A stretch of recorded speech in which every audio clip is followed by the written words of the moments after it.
Jammu and Kashmir में posting होना यानी कि हर 100 अफसर में से तकरीबन 10 से 12 जिंदा नहीं बचे। मिलिए ब्रिगेडियर नील जॉन से, एक ऐसे फौज के ऑफिसर जिन्होंने ना सिर्फ देश के लिए बंदूक उठाई बल्कि न्यूक्लियर कमांड संभाली, मणिपुर के दंगों में 10,000 लोगों को बचाया और एशिया के सबसे बड़े स्लम धारावी में माफिया और सिस्टम दोनों से टक्कर ली।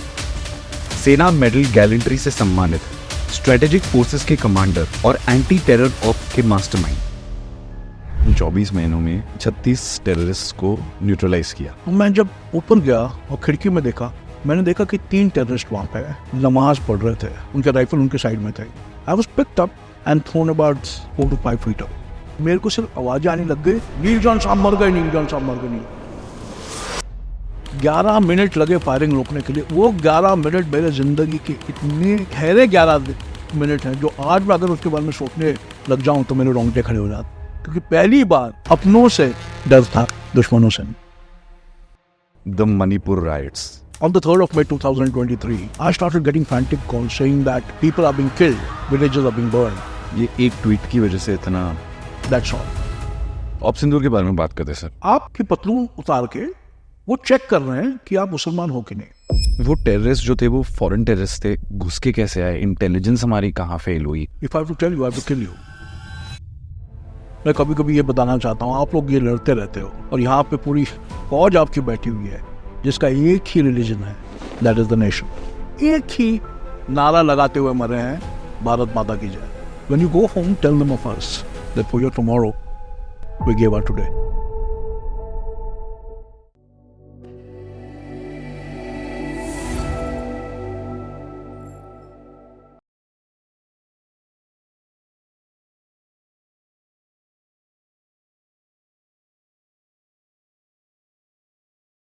अगर आपको भी इन्फॉर्मेशन और सीखने का शौक है तो प्लीज मेरे चैनल को सब्सक्राइब कीजिए और हर वेडनेसडे मेरा एक नया एपिसोड लॉन्च होता है तो बेल आइकन जरूर दबाना ताकि आपको सबसे पहले पता चले। जय हिंद सर। जय। आपका सबसे पहले बहुत बहुत शुक्रिया अनलॉक विद कुणाल जयसिंह पे आने के लिए। ये एपिसोड शुरू करने से पहले मैं अपने पापा की तरफ से आपको एक मैसेज देना चाहता हूँ। जब उनसे बात हुई कल के मैं ब्रिगेडियर नील जॉन के साथ पॉडकास्ट करने वाला हूँ, उन्होंने एक ही चीज़ कहा। उन्होंने बोला सबसे पहले उनको कहना जय हिंद, थैंक यू। आपकी वजह से आज हम सब सोते हैं, सेफली सोते हैं, and thank you for your service sir. Absolutely. In fact जब आपने आपके पापा के बारे में बात किया, इंडियन आर्मी में एक कोर्ट है और ये कोहिमा में एक वॉर सिमेट्री है, कॉमनवेल्थ की वॉर सिमेट्री, और वहाँ पे लिखा हुआ है when you go home tell them of us that for your tomorrow we give our today. यानी कि घर जाके ये पक्का बताइएगा कि आपके कल के लिए हमने आज अपना दिया हुआ है। So thank you to him and बहुत बहुत मेहरबानी और धन्यवाद कि आपने मुझको इतना काबिल समझा कि आपके साथ आके मैं कुछ गुफ्तगू करूँ। आपने मुझे काबिल समझा कि आप यहाँ पे आए हैं और अपना कीमती वक्त दिया। सर शुरू करते हैं। मेरे को सबसे पहले जानना है आपने आर्मी क्यों ज्वाइन की, कैसे ज्वाइन की, आपकी क्या सोच थी कि मुझे आर्मी में जाना है? लाइक एवरी यंग बॉय, जो स्कूल कॉलेज में होता है सबका कोई ड्रीम होता है, और पहले ड्रीम स्कूल कॉलेजेस में ही होता है। हम बॉलीवुड के मूवीज़ देखते हैं और उस टाइम पे टीवी भी ऐसा था कि कुछ ही घरों में टीवी होता था और हमारे घर में टीवी था तो बाजू वाले लोग भी आके देखते थे और वहाँ पे वो चित्रहार चलता था और उस चित्रहार में बॉलीवुड के गाने चलते थे। तो उस टाइम जो सपना था 8th स्टैंडर्ड 9th स्टैंडर्ड में, everybody wants to become a Bollywood hero, सबको बॉलीवुड का हीरो बनना था। और फिर उस टाइम वो मिथुन की एक पिक्चर भी आई थी, डिस्को डांसर। वो डिस्को डांसर देखने के बाद तो एवरीबडी वांटेड टू बी मिथुन, सब लोग मिथुन चक्रवर्ती बनना चाहते थे। मेरे कॉलेज में भी सब लोग हेड बैंड पहन के, वाइट पैंट्स पहन के, वेलिंगटन बूट्स पहन के, उसके अंदर जूते के अंदर पैंट डाल के खुश रहते थे। लेकिन मेरा जो सपना था, मेरे फादर फौज में थे, उनके फादर भी फौज में थे। I never deterred. पहले से मेरा ये सपना था कि एक दिन मैंने ये वर्दी पहननी है और मैंने ऐसी पहनी है वर्दी की दुनिया देखते रहेगी कि ये वर्दी में एक आदमी फ्रॉम अ नॉर्मल इंसान एक सोल्जर कैसे बन सकता है। And I reached the Heights, I become a brigadier in the Indian army. And मैंने फौज में रिटायर नहीं हुआ हूँ, मैं फौज छोड़ के आया हूँ। कारण एक ही है, क्योंकि मैं बाहर आके एक अलग सी जिंदगी जीना चाहता था। उसके लिए तो मैंने पहले से ठान रखी थी मैंने फौजी बनना है और फौज में ज्वाइन करना, इस यूनिफॉर्म को पहनना। और मैंने जो फौजी कार्रवाइयाँ होती हैं, एडवेंचर की हो या वर्किंग इन फील्ड कंडीशंस की हो, हाई एल्टीट्यूड एरियाज में बर्फ में काम करना है, जंगलों में काम करना है, लड़ाई लड़नी है, वेपन्स का बहुत शौक था। तो मैंने कॉलेज में बॉक्सिंग भी शुरू कर दी और बॉक्सिंग का मैं कॉम्पिटिशन टूर्नामेंट भी जीत चुका था। And then I started martial arts, और मार्शल आर्ट्स में भी मैं I attend a lot of degrees in martial arts, or I was one of the few black belts at that time in martial arts. और फिर मैंने सोचा dad फौज में है तो फौज में जाना है, so that was the legacy. और मेरा जो निष्ठा बोलते हैं ना, निष्ठा, दैट वाज एब्सोल्युटली फिक्स्ड कि मैंने फौजी ही बनना है। तो कोई स्कोप ही नहीं था कुछ बाकी किसी के बारे में सोचने का। So that was my legacy for coming into the army. And we are very thankful that you did sir. Sir मुझे आपके वो ऑपरेशन के बारे में बताइए, बिकॉज वो बहुत इंटरेस्टिंग है, जहाँ पे आपने 24 महीनों में 36 टेररिस्ट को न्यूट्रलाइज किया। अभी ऐसा है कि जब हम लोग बोलते हैं कि 36 टेररिस्ट को मैंने न्यूट्रलाइज किया, ये मेरा अकेले का काम नहीं है, ये पूरी टीम होती है, ये पूरे अपने पार्टीज होती हैं, उसमें क्विक रिएक्शन टीम्स होते हैं, स्काउट्स होते हैं, आपकी कंपनी होती है। मैं एक कंपनी कमांडर था और मेरे को अभी इसकी जो कहानी है वो बहुत ये अलग कहानी है। एक टाइम पे जम्मू एंड कश्मीर में पोस्टिंग होना यानी कि हर 100 अफसर में से तकरीबन 10 से 12 जिंदा नहीं बचे। तो मैं उस वक्त की बात कर रहा हूं, आज की वक्त की बात नहीं कर रहा हूं, मैं उस वक्त की बात कर रहा हूं जहां पे एक खौफ होता था, एक डर होता था कि हम जम्मू एंड कश्मीर पोस्टेड हुए हैं, जाते ही हमने वर्दी उतारनी है, अपनी नॉर्मल वर्दी, वहां पे वो कॉम्बैट ड्रेस जो फील्ड की वर्दी होती है वो पहननी है, जूते हमारे कभी नहीं उतरेंगे 24 घंटे, बंदूक हमारे साथ होगी, एम्यूनिशन हमारे साथ होगा, और हम सिर्फ घूमते फिरते रहेंगे और यही चिंता में रहेंगे कि अगली गोली कहां से आने वाली है। तो जब मैं पोस्टेड था हिसार करके एक स्टेशन है, एक आर्मर्ड रेजिमेंट में कमीशन हुआ था मैं। आर्मर्ड रेजिमेंट टैंक रेजिमेंट होते हैं जो लड़ाई के वक्त जो प्लेन एरियाज में, नॉन माउंटेनस टेरेन में सबसे पहले लड़ाई में अंदर जाते हैं। तो वहाँ उस रेजिमेंट में 69 आर्मर्ड रेजिमेंट मेरे आर्मर्ड रेजिमेंट का नंबर है, तो उसमें मैं कमीशन हुआ था। वहाँ से मेरी पोस्टिंग हुई राष्ट्रीय राइफल। जिस दिन मेरी पोस्टिंग राष्ट्रीय राइफल में हुई, सब लोग मेरे को बधाई देने का छोड़ के उदासी देने लग गए। क्यों? कि भैया तू जा रहा है अभी, तू पता नहीं लौट के कब आएगा और कैसे आएगा। I hope you remain intact, सही सलामत वापस आना है।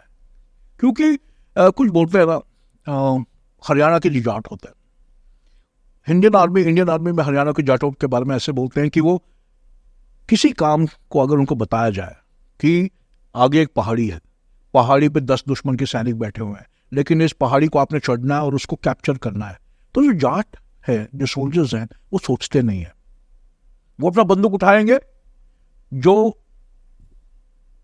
एम कायम किया है उसको निभाएंगे, and they will not get up from it, they will get into that mountain, climb on top, lose their lives but kill. Whether they succeed or not, they don't think, because an order has been given. So I was supposed to be kind of a Christian Jat from my regiment. और उनको पता था इसको एक बार इसने ठान ली है, इसलिए करना ही करना है, और जब करना है तो उसके बाद में खौफ, डर, कुछ इरादा पक्का होना चाहिए, and you just go for the objective. So when I got posted to RR, जब मैं आरआर गया तो लोगों ने मेरे को कहा, ये यार ये जाटों की तरह है, ये जाके अपना बंदूक लेके घूमने लग जाएगा और इसको चोट लग जाएगी या इसको कुछ हो जाएगा, बिकॉज ये सोचता नहीं है ज़्यादा. But that's not. कोई भी आदमी अगर जब एंटी टेररिज्म ऑपरेशन में जाता है तो वहाँ जाने के बाद सबसे पहला ख्याल उसके मन में ये आता है कि क्या मेरा भगवान मेरे साथ है. The faith in the divine increases manifold. आपको ये लगने लग जाता है कि एक तो बंदा ऊपर है जो मुझे बचा के रखेगा, and with that hope and with that prayer, और वही दुआओं के साथ आप अपनी कार्रवाई शुरू करते हो. तो आप जो आरआर पोस्ट होते हो, वहां पे आज का माहौल नहीं है. वहां पे हर गांव में डिस्टिंक्टली एक होते थे लोकल मिलिटेंट, लोकल टेररिस्ट, जो वहां के लड़के थे, उन्होंने बंदूक उठाई because of illiteracy, because of unemployment, गरीबी के कारण, या कुछ लड़के थे सिर्फ जो लड़कियां थी आजू बाजू में, कश्मीरी लड़कियां बहुत सुंदर होती हैं, तो उनको इम्प्रेस करने के लिए उन्होंने बंदूक उठा ली, बोला हम जिहाद लड़ने वाले हैं, हम लोग भारत इंडिया के खिलाफ लड़ाई लड़ेंगे, हम पाकिस्तान जाएंगे, वहाँ से ट्रेनिंग लेके आएंगे और ट्रेनिंग लेने के बाद इंडिया में आके हम लोग थोड़ा दहशत बनाएंगे और प्रोमिनेंट हो जाएंगे, हमारा नाम ऊपर आएगा और लोग हमको फ्रीडम फाइटर बोलेंगे। सो उसके चक्कर में काफ़ी यंग लड़के जो लोकल टेररिस्ट हैं वो पाकिस्तान चले गए ट्रेनिंग के लिए। दूसरा था जो फॉरेन टेररिस्ट हैं, पाकिस्तान इनेबल्ड फॉरेन टेररिस्ट। उस टाइम पे टेररिस्ट सिर्फ पाकिस्तान के नहीं थे। पाकिस्तान क्या कर रहे थे, चेचनिया से, अफगानिस्तान से, सुडान से, we have seen blacks also there, ठीक है। उनको भी वो क्या करते थे, पाकिस्तान लेके आते थे, उनको कुछ पैसे देते थे, कुछ ट्रेनिंग देते थे, ये बताते थे कि तुम्हारे गांव में तो इतनी गरीबी है, यहाँ भारत है, एकदम कश्मीर एक ऐसी वादी है जिसको जन्नत बोलते हैं, और आप जाइए वहां पे, आपको हर घर गार्लैंड से, फूलों से आपका इंतजार कर रहा है, आप जाइए, उनके साथ मेल मिलाप करिए, वो आपको खाना भी देंगे और कश्मीर में आप जो मांगोगे आपको मिल जाएगा। सो विद दैट प्रेमाइस, वो सोच विचार के साथ ये टेररिस्ट अंदर आते थे। उनका कॉन्ट्रैक्ट होता था कि आप 2 साल के लिए वहां रहिए, आपको हम लोग 5 लाख 6 लाख या 10 लाख जो भी नेगोशिएशन सैलरी होता था वो दे देते। और इस 2 साल के अंदर ISI डिक्टेट करता था कि अपनी अगली कार्रवाई सिविलियन के खिलाफ, गवर्नमेंट एस्टैब्लिशमेंट्स के खिलाफ या फौज के खिलाफ कैसे करनी है। सो ये इंस्ट्रक्शन जो उनके थे ऊपर से आते थे। टेररिज्म को ये मतलब नहीं है कि वो टेररिस्ट हर बार हर समय अपना गन लेके चल रहा है, बिल्कुल भी नहीं है। He is roaming like a normal man, वो एक आम आदमी की तरह सब जगह घूम रहा है, वो भी अपने कॉन्टैक्ट बना रहा है, क्योंकि उसने भी जीना है, उसने भी सर्वाइव होना है। अगर उसके बारे में लोग खबर देने लग गए तो वो मर जाएगा, फौज आ जाएगी और मार देगी। तो उसको मिलजुल के रहना है लोगों के साथ, और मिलजुल के रहते वक्त वो क्या करता है, सबसे पहले प्यार का टैक्टिक्स इस्तेमाल करता है, लोगों से मेल मिलाप करता है, रिलीजियस बॉन्डिंग्स बनाता है, और जो ओवरग्राउंड जमायत इस्लामी जैसे ग्रुप्स हैं जो इसको हार्नेस करते हैं, उनके साथ मेल मिलाप करता है। ये लोग उसको छुपा के रखते हैं, हाइड आउट बना के उसमें रखते हैं, और ये एक आम हो सकता है वो लोकल किसी लड़की से शादी और ब्याह भी कर ले और वो आसपास में बस जाता है, उसकी गन कहीं अंडरग्राउंड छुपी रहती है। तो उसको एक हुक्म मिल जाता है कि एक दिन ISI से उनके पास वॉकी टॉकी सेट होता है, हर हफ्ते में एक बार वो सेट खोलते हैं, वो बात करते हैं। उस टाइम हमारे पास जैमर्स नहीं थे, फाइंडर्स नहीं थे, हम लोग पता नहीं कर पाते थे कि कम्युनिकेशन कहाँ से हो रहा है। That equipment was not, that technology was not available, वो टेक्नोलॉजी नहीं। आज तो है, जहाँ आप रेडियो सेट खोलोगे हमको पता लग जाता है इस दायरे में 10 मीटर का इलाका है, उसके अंदर ये बैठा हुआ है। तो सर्च करने में, उसको न्यूट्रलाइज करने में बहुत आसान हो जाता है। उस टाइम कुछ नहीं होता। तो वो क्या करता है, 10 दिन के बाद एक बार वो अपने हेडक्वार्टर से बात करेगा, हेडक्वार्टर उसको इंस्ट्रक्शन देगा कि वहां पे एक गांव है जिसका नाम है शुपिया, शुपिया में एक गली है जिसको बोलते हैं टांडा गली या जो भी गली है, आप जाके 4 बजे शाम को एक वहां पे क्राउड के अंदर ग्रेनेड फेंक दो। तो ये लड़के को तो करना ही है काम, क्योंकि 2 साल के बाद उसने वापस जाना, उसको पैसे भी मिलेंगे। जो लोकल टेररिस्ट है उनको फाइनेंसिंग भी वहां से होता है, पैसे वहां से आते हैं। तो ये वहां जाके ग्रेनेड फेंकेगा, 3-4 लोग को चोट लगेगी, एक मर जाएगा, पाकिस्तान में वाह हो जाएगी। ISI वाले बोलेंगे ये अपना बहुत बढ़िया टेररिस्ट हमने ट्रेन करके भेजा हुआ है और इसने हिंदुस्तान में यानी कश्मीर में बिल्कुल दहशत मचाया हुआ है।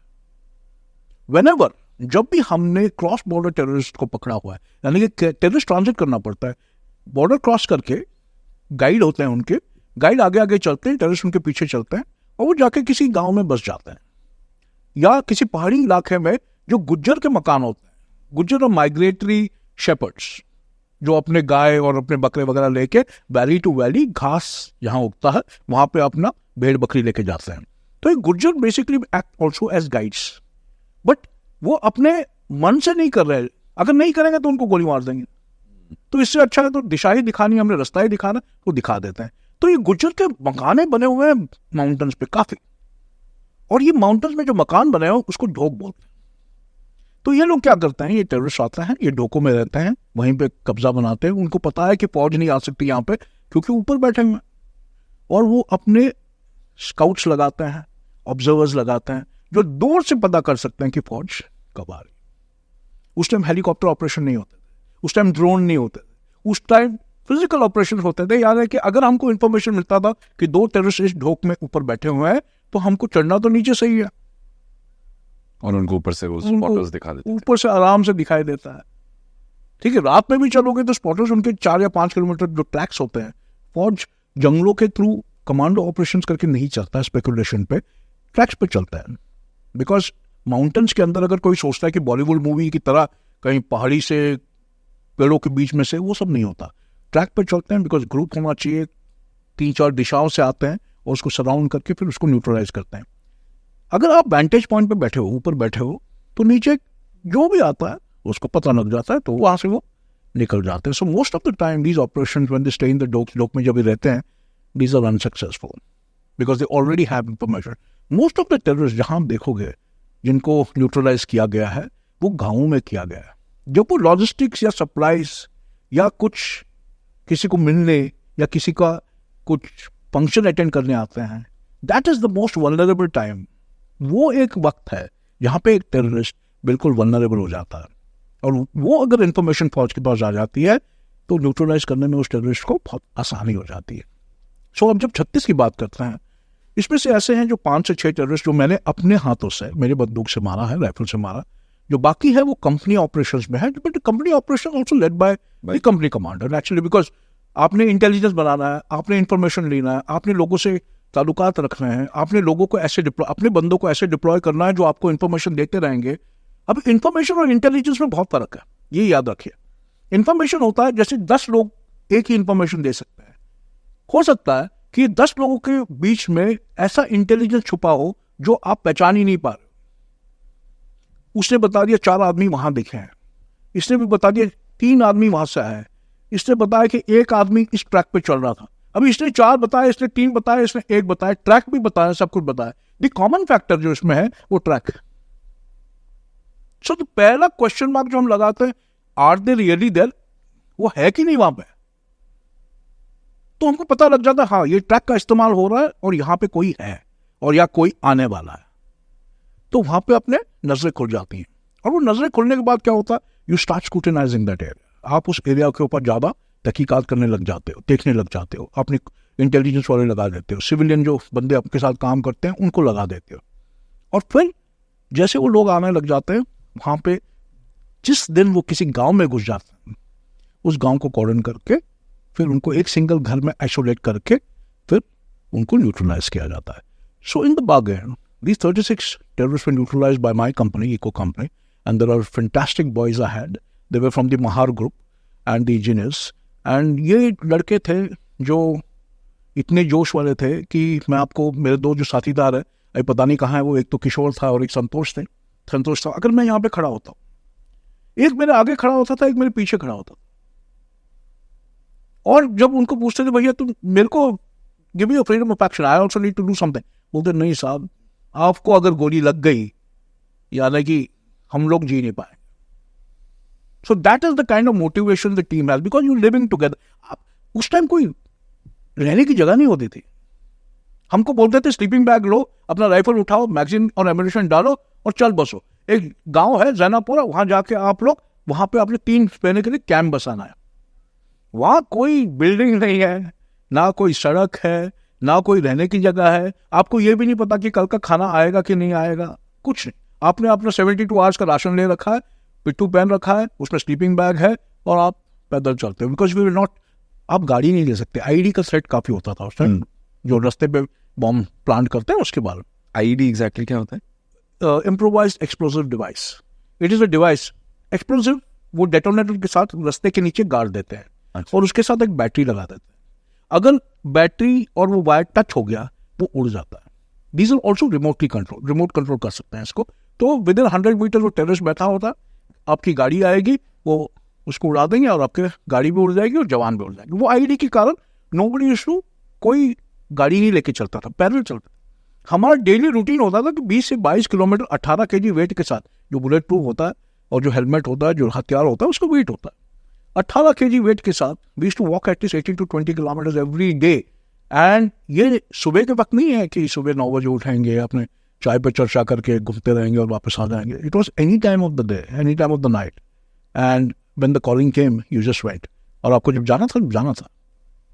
तो चक्कर यह है कि इन 36 को मारने के लिए हर मिलिटेंट को, हर टेररिस्ट को जो मारा है, वो एक अलग कहानी है। By itself it's a book that I have written already. and it's going to be published very soon. The fact of the matter is, जितने भी टेररिस्ट मारे, हर ऑपरेशन की एक अलग स्टोरी है. कुछ ऑपरेशन है जो सिर्फ इंट्यूशन पे हुए हैं. बताइए. एक कहानी मैं आपको बताता हूँ. मेरे सीओ साहब थे, उनका नाम था V K Patil, colonel V K Patil, और वो बहुत ही खतरनाक आदमी थे. हर तीसरे दिन you are relaxing, you can't be relaxing, the terrorist in your area, the area is not safe. जगह अपनी सुरक्षित नहीं है, बाहर निकलो, अपने टीम्स को ले आओ, मेरे को 3-4 दिन के अंदर ये 2 टेररिस्ट घूम रहे हैं, ये चाहिए. इसका मतलब है उनको दवाई करनी है, अपनी खत्म करना है. अभी टेररिस्ट ऐसे तो नहीं मिलते, because he is changing his programme every day while you are a static force. आप एक बेस पे हो, बेस से आप ऑपरेट करते हो, अंदर की तरफ, बाहर की तरफ, गाँवों में जाके अपना प्रेजेंस दिखाते हो. वो इंटेलिजेंस बनाने के लिए टाइम लगता है. एक बार जब इंटेलिजेंस बन जाता है, उसके बाद इंफॉर्मेशन आने लग जाता है, और इंफॉर्मेशन के बाद आप जा सकते हो. तो ऐसा एक ऑपरेशन प्रेशर आ गया था सीओ साहब से ऊपर से कि सब कंपनी कमांडर को, 7 companies with in 1 hour eight that time, कुछ कर, अगले 3 दिन में कुछ एक्शन होना चाहिए. तो सबने बोला यार एक्शन ऐसे थोड़ी होता है. बोला नहीं होना चाहिए एक्शन. तो मैं लेटा हुआ था रात में, 1 बजे मेरी आंख खुली और मैं लाइट ऑन करके सोता था. अभी किसी दिन आप मेरे अगर वाइफ से बात करोगे तो आपको बताएगी जो सच्ची कहानी है. शादी के 3 साल के बाद भी जब मैं सोता था, ये पिल्लों के नीचे मेरा हाथ जाता है. सो एट दैट टाइम वो आदत सी होती थी कि पिल्लों के नीचे वेपन होता था अपना, एक पिस्टल होता था, साइड में AK-47 रखा हुआ. दरवाजे को जो भी खटखटाता था, फ्रेंडली हो या फो हो, सबसे पहले हाथ पिस्टल पे जाता था. और because the situation at that time was like this. It is not like that now, because there was nothing. उस टाइम कोई जगह नहीं थी रहने की. हम लोग जो पंडित के मकान जलाए हुए थे उसके अंदर रहते थे, जमीन पे सोते थे. I was a major in the Indian army that time. जमीन पे सोते थे. बाथरूम के लिए हम लोग भी खड्डा बना के उसमें बाथरूम करते थे. तो कुछ सेम्बलेंस नहीं था. We were vagabonds within the country. Terrorists at least had houses to stay. We didn't have anything. We just had an aim and intention that we had to neutralize this. इनको खत्म करना है. तो CO ने बोला खत्म करना है, 3 दिन में एक्शन होना चाहिए. मैं लेटा हुआ था, आगे देखा कि जो मैप है, आगे लाइट ऑन करके मैं सोता था, मैप है आगे, वहां पे एक छोटा सा गांव है दाचू करके. और दाचू मेरे मन में बार बार आया.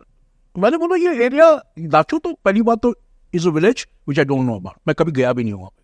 दूसरी बात, जो मेरे एरिया ऑफ रिस्पॉन्सिबिलिटी है, जो बाउंड्री बनी हुई है, उसके अंदर भी नहीं है ये तो किसी और के एरिया के अंदर है. अगर वहां जाना भी है मेरे को परमिशन लेनी पड़ेगी. तो मैंने बोला बाहर में जाए, सीओ का इतना सारा प्रेशर आ गया है.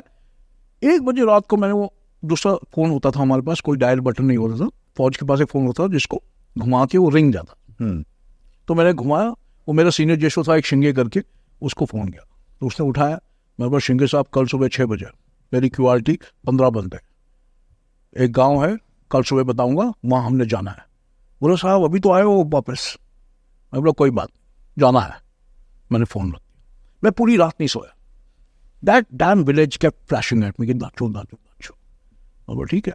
तो सुबह हम पैदल निकल गए. The village was about 9 to 10 kilometres away. हम लोग निकल गए. दाचू से पहले एक छोटा सा गाँव था, तो हम उस गाँव में गए और उसका नंबरदार जो है, जो उसका हेड है, उसको बुलाया. और सुबह तकरीबन 8:30 बज गए थे, जब सर्दी का मौसम था, धीमी धीमी बर्फ गिर रही थी सब जगह. तो हमने उसको पूछा भैया ऐसा है, ये दाचू करके एक गाँव है यहाँ पे, उसकी जाने का कोई रास्ता बताइए. तो बोला सब ये मेन रोड जा रहा है, ये 9 फीट का रोड है, इस पर चले जाओ आप, कच्चा रोड था, और पैदल चलते जाओगे वहाँ पहुँच जाओगे. मैं बोला ना इसमें नहीं जाना. मेरे को ऐसा जगह, ऐसा रास्ता दिखा, ऐसी पगडंडी दिखा जहाँ से नॉर्मली गाँव वाले जाते हैं जो खेत में काम करते हैं और जो अपने एप्पल ऑर्चर्ड्स को टेंड करने जाते हैं, वैसा बताओ. तो उसने बोला साहब मैं नहीं दिखा सकता. मैं बोला क्यों नहीं दिखा सकते आप? बोला नहीं साहब मैं मर जाऊंगा. Suddenly when he said that मैं मर जाऊंगा, तो मैंने बोला कुछ तो गड़बड़ है. मैंने बोला तो ऐसे कर, तू मेरे को सिर्फ इशारा कर दे कि ये पगडंडी है, तेरे को मेरे को बताने की जरूरत नहीं है. बोला साहब ऐसे करो, मेरे बाद में आप 3-4 और बंदों को पकड़ लो ताकि किसी को पता ना चले कि किसने पगडंडी आपको बताई है. बोला ठीक है. तो उसने मेरे को इशारा करके पगडंडी दिखा दी. उसके पहले थोड़ा ट्रीटमेंट देना पड़ा उसको. वो उस टाइम पे लाइज होता था, नहीं तो कोई बात नहीं करता वहाँ मैं. तो उसने बता दिया ये दिशा में. तो 3-4 लड़कों को और पकड़ा. ट्रीटमेंट थोड़ा बहुत देना पड़ता है, थोड़ा बहुत देना पड़ता है. क्या होता है एग्जैक्टली ट्रीटमेंट? अब ये पॉडकास्ट है तो कभी प्राइवेट में आपको ओके ठीक है सर, हाँ जी प्लीज। ट्रीटमेंट ऐसा है कि ट्रीटमेंट देना पड़ता है and let leave it at that. Okay and उसने मेरे को पगडंडी दिखा दी। उसके बाद हमने उसका just to keep him safe, ताकि उसको कुछ ना हो, 3-4 और लड़कों को पकड़ लिया और बोला भैया दिखा। उन्होंने कुछ नहीं दिखाया, उनको भी थोड़ा बहुत ट्रीटमेंट वगैरह मिला, बट ठीक है, जस्ट टू सबको दिखाने के लिए कि हमने 5-6 लड़कों से पूछा और किसने हमको बताया ये किसी को पता नहीं। तो पगडंडी देख ली हमने और पगडंडी पे चलने लग गए। अभी मैं सिर्फ इंट्यूशन की बात कर रहा हूँ, ये पूरा इंट्यूशन, कोई इंटेलिजेंस नहीं कुछ। We walked about 3 kilometre, 3 kilometre पैदल चल के गए। उसी रास्ते पे हमने नंबरदार को बोला एक लड़का भेज हमारे साथ जो आगे आगे चल जाएगा, तो उसने मना कर दिया, बोलो नहीं सर कोई नहीं जा सकता, कोई जाएगा भी नहीं, भाग जाएंगे लेकिन जाएंगे। और ठीक, तो हम लोग चलने लग गए। मैंने मेरे क्यूआरटी को बोला तैनात रहना, खतरा है, क्योंकि इसके बॉडी लैंग्वेज और इसके लैंग्वेज से पता चल रहा है कि कुछ है। मेरे जवान बोल रहे सर ये गांव भी हमारा नहीं है, हम क्यों जा रहे हैं? मेरे चलते रहो। तो we walked about 3.5 kilometers. Suddenly in my mind, something telling me, take the right track. Diversification था, दिमाग में चल रहा है और मैं राइट ट्रैक लिया। As soon as I took the right track पे हम लोग थोड़ी आगे गए और एक वैली था जिसमें हमने नीचे जाना था, नीचे एक स्ट्रीम बह रहा था। मेरे दिमाग में चल रहा है वैली के नीचे जाओ, और मैं गया। जब मैं स्ट्रीम पार करने का टाइम हुआ, मेरे दिमाग में ये चल रहा है स्ट्रीम नहीं पार करना है, आप बाएं मुड़िए। And I'm not joking, I swear on my parents. बाएं मुड़े, बोला 110 कदम चलिए। 110 कदम चले, बोला नीचे हाइड आउट है। मेरे मन में जा, तो मैंने इंग्ले करके एक जवान था, उसको बोला, he was very stout and tall, ऐसे इधर आओ इंग्ले, इस पे कूदो। तो इंग्ले जब कूदा, there was a hollow sound, ठोक ठोक जैसे हॉलो, खाली जगह। मैंने बोला कुछ तो है, बोला साहब मरवाओगे आप, इसमें कुछ नहीं है यहाँ क्या होगा? एप्पल का ऑर्चर्ड है, एप्पल के orchard. Suddenly I looked at the apple tree on top, there was a red band which was tried, which is never there in any other apple tree. किसी भी पेड़ पे वो लाल बैंड नहीं बांधा हुआ था, लेकिन यहाँ पे बांधा हुआ था। और मेरे दिमाग में चल रहा है, भगवान मेरे को कुछ बता रहा है, intuition is all about fake and something is here, just jump. 2 बंदे को बुलाया, जो LMG लाइट मशीन गन होती है उसके साथ खुद ढो। That means absolutely hollow space. I said बेलचे और गिनती लेके आओ। बोला लेके नहीं आए साहब। मैंने बोला गांव वापस जाओ, 6 बंदे यहाँ रहेंगे, 6 बंदे वापस जाओ और गिनती और बेलचे लेके आओ ताकि इसको खो देंगे। आपस में वो एक दूसरे को बोलने लगे यार साहब ने मरवा दिया, आज पूरा दिन यहीं कटेगा हमारा, रात को भी सोए नहीं, अब ये खोदेंगे, लंच भी नहीं आया, कुछ भी नहीं है, खाली पेट सारा खोदना पड़ेगा। और ये अभी साहब मानेंगे नहीं। As it is, I was like a judge, so एक बार ठान ली। वो गए, आधे घंटे 40 मिनट के बाद वापस आए, गिनती बेलचे लेके और खोदने लग गए। हमने 1 फीट भी नहीं खोदा, where we saw the roof of a hideout. तो हमने बोला और खोदो। फिर साइड में देखने लगे कि हाइडआउट है तो एंट्री और एग्जिट कहीं होगा पाइप। हमको पाइप मिल गया जिसमें से वेंटिलेशन निकलता है। आगे गए, एक ढेरी के पीछे we found the entry.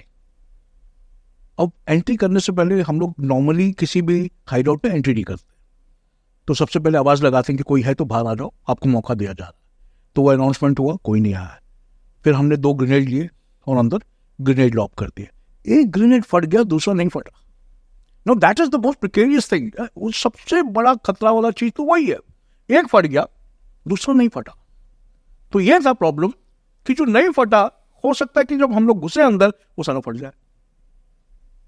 The problem was, will it explode when we are there? And now this was a risk that I didn't know what to do. I said, forget it, we are not entering from this door. We will dig from top. तो जब तक मेरे जो सूबेदार थे वहां पे शिंगे साहब, वो वापस गांव में गए 6 बंदों को लेके, वहां से 5-6 यंग लड़कों को लेके आए जबरदस्ती, गिनती बेलचों के साथ खुदवाया। जब हमने ये हाइडआउट तोड़ा ऊपर से, हमने नीचे देखा तकरीबन 5 AK-47s, about 3,000 rounds of ammunition, 300 kgs of RDX, and not RDX at that time, some kind of a explosive, and grenades, Chinese made grenades, काफी पड़े हुए, पूरा सामान, खाना पीना बनाने का, कपड़े, एक घुसल खाना जो बाथरूम बोलते हैं वो भी, सब कुछ अंदर ही बना, प्रॉपर घर बना। लेकिन उसमें कोई टेररिस्ट नहीं था। ओके, कोई टेररिस्ट नहीं था क्योंकि खाना गर्म था।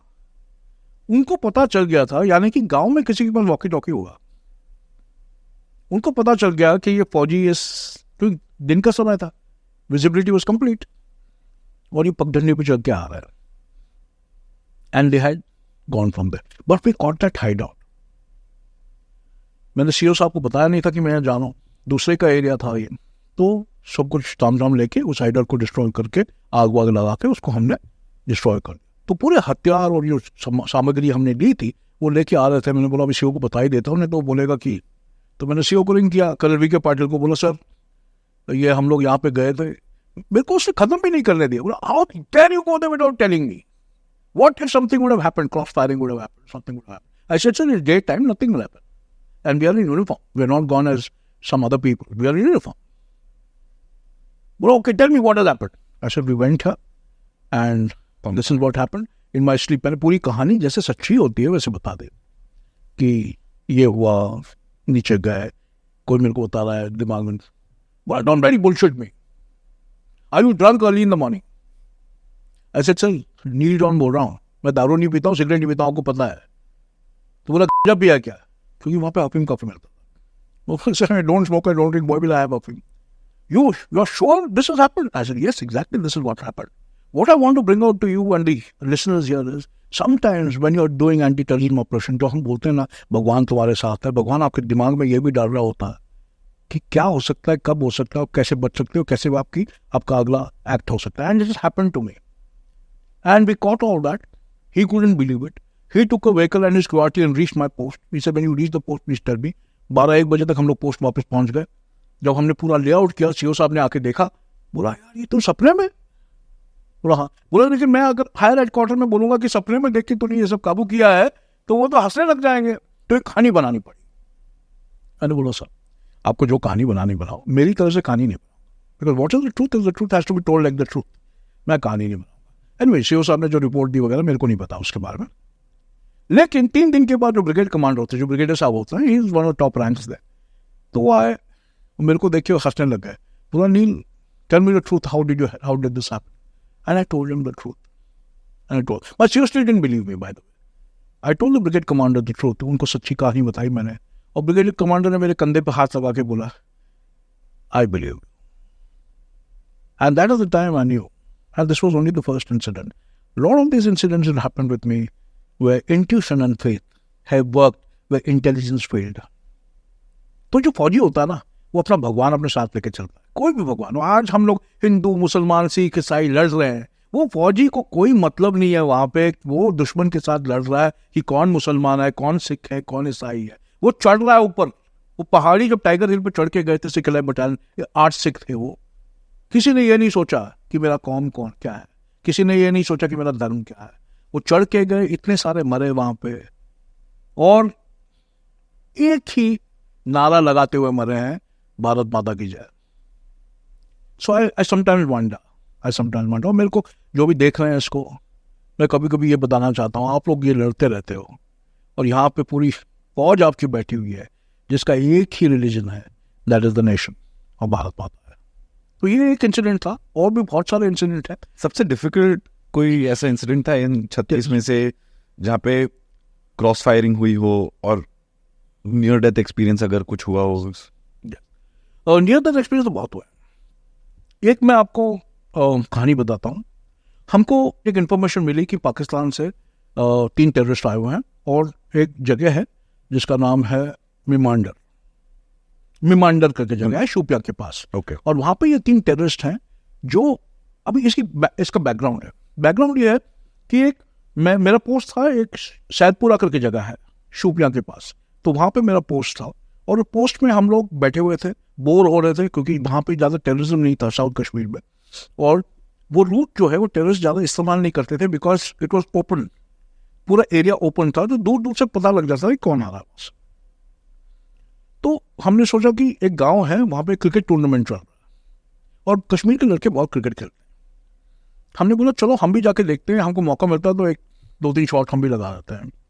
सो अ पार्टी ऑफ 8 नॉर्मली हम 15 लोग लेके चलते हैं इक्वालिटी में, लेकिन हम लोग, because I wanted to get the people rest, I said just 8 of us will go. एंड हमने हथियार उठाए, अपना एम्यूनिशन लिया, एक रॉकेट लॉन्चर लिया, 4 राउंड उसके लिए. Normally we carry about 12 rounds but we carry only 4 and we went to play cricket. और जैसे हम इस गांव में घुसे क्रिकेट खेलने के लिए, हम क्रिकेट खेलने लग गए लड़कों के साथ, और उन लड़कों के साथ काफ़ी दोस्ती भी थी हमारी पहले से. एक 6 साल का लड़का रोते रोते आया ग्राउंड के अंदर, और सबने देखा ये लड़का जोर जोर से चिल्ला के रो रहा है. तो देखा कि क्यों रो रहा है ये लड़का, जस्ट फाइंड आउट. तो मेरी बैटिंग चल रही थी, मैंने एक संतोष करके मेरा लड़का है, उसको बोला जाके थोड़ा चेक करिए ये लड़का क्यों रो रहा है. तो संतोष ने उसको पूछा, तो उसने बोला मेरी सिस्टर और मेरी मदर आई हुई है, वो बहुत खतरे में है और वो साहब से मिलना चाहते हैं, मेरे से मिलना चाहते हैं. That time I was a bachelor, मेरी शादी नहीं हुई थी.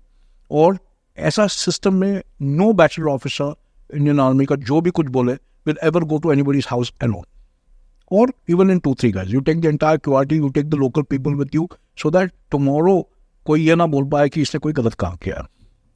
तो मैंने बोला यार संतोष, शिंगे साहब also was there that time. I told him आप 6 बंदे जाकर लेके जाओ और मेरे साथ 2 बंदे छोड़ दो और चेक करो कि क्या है. शिंगे came back in 10 minutes and said साहब वो मेरे साथ बात नहीं करे, बहुत जोर जोर से रो रहे हैं, सिर्फ आपसे बात करेंगे. मैं बोला ठीक है. तो मैंने मैच छोड़ा, we walk to the house, घर को घेरा जहाँ पे ये लड़की थी, और मैं गया अंदर तो देखा कि ये रो रहे हैं, जोर जोर से रो रहे हैं. मैंने बोला क्यों रो रहे हो आप? बोला हमारे गांव में मेमांडर में मेरे घर में 3 टेररिस्ट आए हुए हैं, that time they used to call militant आए हुए हैं, और वो पश्तू बोल रहे हैं. नॉर्मल वो हिंदी नहीं बोल, पश्तू बोल रहे हैं. अफगानी. और पश्तू बोलते ही Afghani. Even the borders of North West Frontier Province और बलूचिस्तान ऑल्सो स्पीक पश्तू. तो ये we came to know they are foreign terrorist, they are not Indian terrorist. Local नहीं है, ये बाहर क्या है. और इनके बारे में हमको कोई इन्फॉर्मेशन इसके पहले नहीं था, जबकि हमारा इंटेलिजेंस नेटवर्क नेबरिंग कंपनीज के साथ काफी तगड़ा था, लेकिन इन तीनों के बारे में कुछ नहीं पता था. हमने पूछा कौन से घर में? बोला ये वाला घर है, और ये घर मेमांडर के बाहर इस जगह पे सिचुएटेड है. तो हमने बोला वहां लेके जाओगे? नहीं हम नहीं आ सकते. बोला किया क्या उन्होंने? बोला जैसे आए, बोला खाना लेके आओ, और खाना लेने के बाद बोला आपके नंबरदार को बुलाओ, तो हेड ऑफ द विलेज नंबरदार को बोला गांव की सबसे 3 खूबसूरत लड़की जो 14 साल और 20 साल के बीच में है वो लेके आओ, आज रात को हम उनके साथ रहेंगे, and this is the truth. तो this girl whose house she they came in, she was one of the most beautiful, ये सबसे सुंदर लड़की थी उस पूरे गांव के, पूरा गांव जानता. और ये भगवान भी उनके साथ था कि बाहर गई हुई थी, और लोगों ने उसको बोला कि तुम्हारे घर आए हुए हैं, किसने बोला होगा सबसे सुंदर लड़की यही रहती है. तो उसी के घर में घुस गए थे, और ये लड़की घर जाने के बजाय वो भाग के यहाँ पे आ गई, क्योंकि उसको पता था कि नील जॉन साहब वहाँ पे आए. ऐसे कितना दूर है ये गांव? बोला 8 किलोमीटर. शाम के 4:30 बज चुके थे, और मेरे को पता था कि 5:30 बजे रात हो जाएगी. अगर 8 किलोमीटर मैं पैदल चल के जाऊँ तो कभी नहीं पहुंच पाऊंगा. उस गांव तक जाने के लिए मेरे पास कोई गाड़ी भी नहीं थी, और after 5:30 is very difficult, because once it gets night, रात एक बार हो जाती है, ये मिलिटेंट भाग जाता है और दिखाई नहीं देता. और अंधेरा इतना तगड़ा होता है कश्मीर में कि 2 फीट दूर भी अगर बंदा खड़े हो बिना रोशनी के तो वो दिखाई नहीं देता. तो मैंने लड़कों को पूछा यार ये मेमांडर गांव 8 किलोमीटर दूर है. एक लड़के ने मेरे को बोला साहब गांव में 4-5 साइकिल है, साइकिल लेके आते हैं और साइकिल पे चलवाओ. लोकल लड़का मेरे को बोल रहा है कि साइकिल पे चलो, आइडिया उसका. तो मैंने बोला यार चलो साइकिल ले आओ. लड़के मेरे साथ जो क्रिकेट खेल रहे थे, because now see what had happened, the terrorist with foreigners, ये फॉरेनर थे, पश्तू बोल रहे थे, तो सबको पता चल गया फॉरेनर थे. अगर ये लोकल होते ये लड़के मेरे को कुछ नहीं बताते, ये फॉरेनर थे, और लड़की मांग रहे थे गांव की. कहीं पे इज्जत पे उनकी चोट लग गई. उन्होंने 4 साइकिल दिए, हम लोग सिर्फ 8 थे, 15 होने चाहिए. 8 हम लोग साइकिल पे बैठे, ट्रिपल सीट, और साइकिल चलाते चलाते पगडंडियों से हम लोग उस गांव के पास पहुंचे. जैसे उस गांव में पहुंचे, हमने बोला यार ये घर कहाँ है? तो बोला ये घर ये terrorist somehow because they were outsiders had chosen the most unstrategic house, unviable house, inviable बोलते हैं, जो ऐसा घर था जो गांव के बाहर था, सेक्लूडेड था, अकेला था. उन्होंने ये देखा कि सेक्लूडेड है, अकेला है, भागने के लिए आसान हो जाए. हमको एज फौजी तो मजा आ गया, क्योंकि secluded house we don't have to do anything, we just have to surround it, and इसको एक बार घेरा डाल दिया तो ये कहीं नहीं जाएगा. हम लोग तकरीबन 5:15 बजे वहां पहुंच गए. रात का वक्त होने वाला था. By that time and adequate amount of experience, मेरे पास काफी एक्सपीरियंस था ऐसे ऑपरेशंस का. सबसे पहले मैंने मेरे जैसे को बोला जाओ और 5 से 6 जो पेट्रोमैक्स सिलेंडर्स हैं, एक ज़माने में पेट्रोमैक्स यूज़ करते थे, जिसके ऊपर दिया होता था, उसको गैस को पंप करते थे, जलाते थे, वो जलता था। उसको लेके आओ और इस पूरे एरिया को रोशनी करो। सो सबसे पहले हम लोग गए, पेट्रोमैक्स सिलेंडर्स लेके आए और उस एरिया को रोशनी कर दिया। फिर हमको यह भी नहीं पता चल रहा था कि अंदर टेररिस्ट है कि नहीं है, क्योंकि अभी तक कोई गोली फायर नहीं हुई है। उनको नहीं पता हम लोग आ गए हैं, हमको नहीं पता कि उन लोग अंदर है कि नहीं। तो मैंने एक लड़के को, लोकल को पकड़ा, वो बोला जाके चेक करके आ, खटखटा और उसको पूछ सब कुछ ठीक ठाक है कि नहीं। वो लोकल ने मना कर दिया। मैंने बोला तू मना क्यों कर रहा है यार, तो तू बोल रहा है कोई नहीं है यहाँ पे, तू मना क्यों कर रहा है? वो नहीं साहब मैं तो नहीं जाऊंगा। बोला अच्छा। फिर मैंने बोला चलो खुद जाके देख लेते हैं, but it was already dark. Mean time मैंने सीओ को कॉल किया, वही सीओ वीके पाटिल साहब, और बोला कि यहाँ पे इन्फॉर्मेशन मिला है, अभी तो कोई कांटेक्ट नहीं हुआ है, मेरे को पता नहीं है, लेकिन इन्फॉर्मेशन ये है कि 3 लोग हैं अंदर और पश्तू बोल रहे हैं। गांव की जो लड़की है ये तो श्योर है कि ये है और यहाँ पे बैठे। बोला if they not open fire how are you so sure? I said I am telling you I am not sure, it's a speculation but I think they are there. तो सीओ से वेयर आर यू? तो मैंने बोला मैं मेहमान में हूँ। तो उसने पूछा कितने बंदे हैं तेरे साथ? ना यहाँ पे प्रॉब्लम होगी, क्योंकि ये तो अमरीश पुरी की तरह था और मैं I was young major 32 33 years of age and not even 30 28 29 years of age, and he's asking me about my team and I'm supposed to carry 15 and I'm carrying only 8. What do I tell him? तो तभी भाई मैंने बोला सच बोलता हूँ मैं इसको sir, मैं सिर्फ 8 बंदे मेरे पास। He lost his cool. Neil, again you've done the same thing. You had to have 15 people. Why 8? I said, sir, the story is different when you come. I said, so where are you? Well, I had Shupya. I said, sir, I'm in Memandar. You're hardly 20 minutes away from me. How many people do you have? Instead of him asking me, वो मेरे को पूछा था कितने बंदे, मैंने उल्टा पूछा आपके पास कितने बंदे हैं? उससे बोला मेरी क्यूआरटी है 28 बंदे मेरे पास और 2 ऑफिसर है। मैंने बोला यार सर उनको मजा आ जाएगा यहाँ पे कॉन्टैक्ट अगर हो गया तो। उसने बोला यार तेरे को पता भी नहीं अंदर बंदे हैं कि नहीं और तू बोल रहा है कि कॉन्टैक्ट हो जाएगा। तो सीओ साहब तभी भी आ गए, अपने बंदे लेके आए। तो सीओ क्यूआरटी जो होती है ना, हमारे कंपनी से जब मेरे को सीओ बोलता है send me your 4 good guys, I want them as part of the QRT, उसको उसके प्रोटेक्शन के लिए। तो हमको जो 4 जो बंदे होते हैं जो मेरे को नहीं चाहिए होते, वो है सीओ के पास भेज दो, वो संभालेगा, ठीक है। तो मेरे को पता था कि सीओ क्यूआरटी के अंदर सिर्फ बदमाश भरे हुए हैं, जो किसी को नहीं चाहिए वो सीओ क्यूआरटी को दे देते हैं। तो सीओ क्यूआरटी के साथ जमे रहते हैं, अच्छा काम करते हैं। सीओ क्यूआरटी वाले आ गए, उनके साथ जो जेशो था वो भी मेरे कंपनी का था, जो मैंने भेजा था, क्योंकि वो मेरे साथ जम नहीं रहा था उसका। वो जेशो बोल के इधर लगाओ उधर लगाओ इधर लगाओ कर रहा था, लोगों को बसा रहा था वहां पे। Suddenly I saw a window opening. I saw it myself and my teammate, my buddy who is there, Santosh, he saw it. देखो एक बैरल निकले, जो गन का मजल होता है राइफल का, we saw a muzzle coming out. And you won't believe it. At that instinct, I caught the CO's QRT का JCO जो था and I pulled him down. And as soon as I pulled him, there was a burst of rounds right there. It was aimed at him because this guy was making too much of noise. But उसमें क्या हुआ, इसको गोली नहीं लगी, बच गया ये, लेकिन हमको पता लग गया कि अंदर है, निश्चित है कि यहाँ पे टेररिस्ट है, कितने हैं ये नहीं पता। रात हो रही थी ऑलमोस्ट, तो सीओ ने बोला यार अभी करना क्या है। टेररिस्ट के पास एक आदत थी, जैसे ही नाइट हो जाता है they used to start firing randomly, यानी हेल्टर स्केल्टर, सब जगह फायर करने लग जाएंगे और भागने की तैयारी करते हैं। और क्या करता है टेररिस्ट, एक राइफल को अपने कंधे पे रखता है ऐसे, मजल उस तरफ है और भागता इस तरफ है, और ये फायर कर। अभी जो फौजी है वो तो एम लेके फायर कर रहा है, उसको पता है कि वहां तो एम लेके फायर कर रहा है, लेकिन ये कहीं भी फायर कर रहा है। तो पीपल हु आर गार्डिंग, जो लोग आड़ लेके बैठे हुए हैं, उनको ये नहीं पता लगता कि अगली गोली कहां से आएगी, क्योंकि 2-3 दिशा में जब भाग रहे हैं, हेल्टर स्केल्टर फायर कर रहे हैं, कोई भी गोली किसी को भी लग सकती है। So that is the most dangerous. So the CO also realize कि ये भागने वाला है, फॉरेन वाले हैं, इनकी ट्रेडिशन है, इनका कल्चर है कि ये भागने वाला है। तो उनके साथ जो 2 अफसर थे उनको पूछा भाई क्या करें। उन्हें बोला सर ऐसे करते हैं, घर को चार्ज करते। तो good idea, we don't have that much time, चलो let's bloody do a command operation and get inside and kill the guys. मैं चुपचाप साइड में आड़ लेके बैठा, मैंने मुंह नहीं खोला, क्योंकि ये दोनों अफसर मेरे से सीनियर थे और फौज में सीनियरिटी का कदर रखते हैं हम लोग। तो हम चुपचाप बैठा हुआ था, ऑपरेशन मेरा था, लेकिन तो उन्होंने आइडिया दे दिया सर ग्रेनेड फेंकते हैं अंदर और चार्ज करते हैं। तो जनाब गुड आइडिया। तो वीके पाटिल साहब ने बोला okay get the grenade, let me arm them my self. खुद करने के चक्कर में वो 6 ग्रेनेड उसने मंगाए और डेटोनेटर लगा के उसको आर्म किया। वो आर्म मतलब उसको वर्केबल बनाया। वो 2 अफसर फिर वो कॉर्डन चेक करने के लिए निकल गए।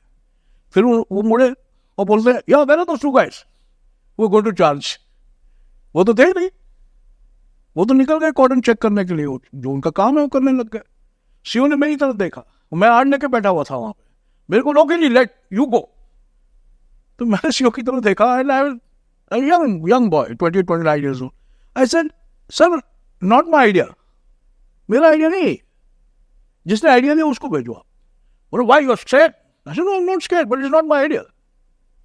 बोले no, but somebody has to do it. I said, sir, I will do it, but I will do it with my team. I can't do it with your QRTs all around me. Normally क्या होता है वहां पे, हम लोग आरन लेते हैं, rocket launcher लेते हैं और घर के अंदर उड़ा देते हैं उसको। पहले 2-3 गैस के सिलेंडर अंदर फेंकते हैं खिड़कियों से और उड़ाते हैं, वो गैस के सिलेंडर अंदर उड़ जाते हैं, तो टेररिस्ट अंदर ही जल के मर जाता है, लेकिन वो पूरा मकान ढह जाता है, वो गिर जाता है। तो उसने मेरे को बोला नहीं come on, I said sir I will go only on 2 basic principle. मैं 2 हुक्म आप दोगे तभी जाऊंगा मैं। सबसे पहले मेरी जो टीम लगी हुई है 8 बंदों की, तो मेरे साथ होंगे जो क्लोज प्रोटेक्शन में होंगे, जो 6 होंगे वो फायर कंट्रोल करेंगे। आपके लोग फायर नहीं करेंगे, आपके लोगों को बोलो कि वो अपना राइफल सेफ में लगाएंगे। क्योंकि मेरे को यह डर था, क्योंकि अंधेरा हो रहा था, एक भी अगर कहीं से गोली फायर होगी तो ये लोग सब फायरिंग शुरू कर देंगे, और उसमें कौन मरेगा ये नहीं पता, टेररिस्ट मरेगा कि नहीं पता नहीं, हम पक्का मरेंगे, because we are facing them, we are facing the terrorist in one direction and these guys are behind us, ये हमारे पीछे हैं। तो मैंने बोला सीओ क्यूआरटी का कोई फायर नहीं किया, तो सीओ ने हुक्म दिया सीओ क्यूआरटी का कोई फायर नहीं करेगा, सबको बता दो वगैरह करके। नील जॉन साहब और उनकी टीम जा रही है अंदर। वो ठीक है, 6 ग्रेनेड लिए, रख दिए अपने पाउच में। संतोष को बोला तू मेरे साथ रहना। जब मैं विंडो 1 को, ऐसे 3 विंडो थे, ऐसे 3 विंडो थे, 6 विंडोज और 1 door.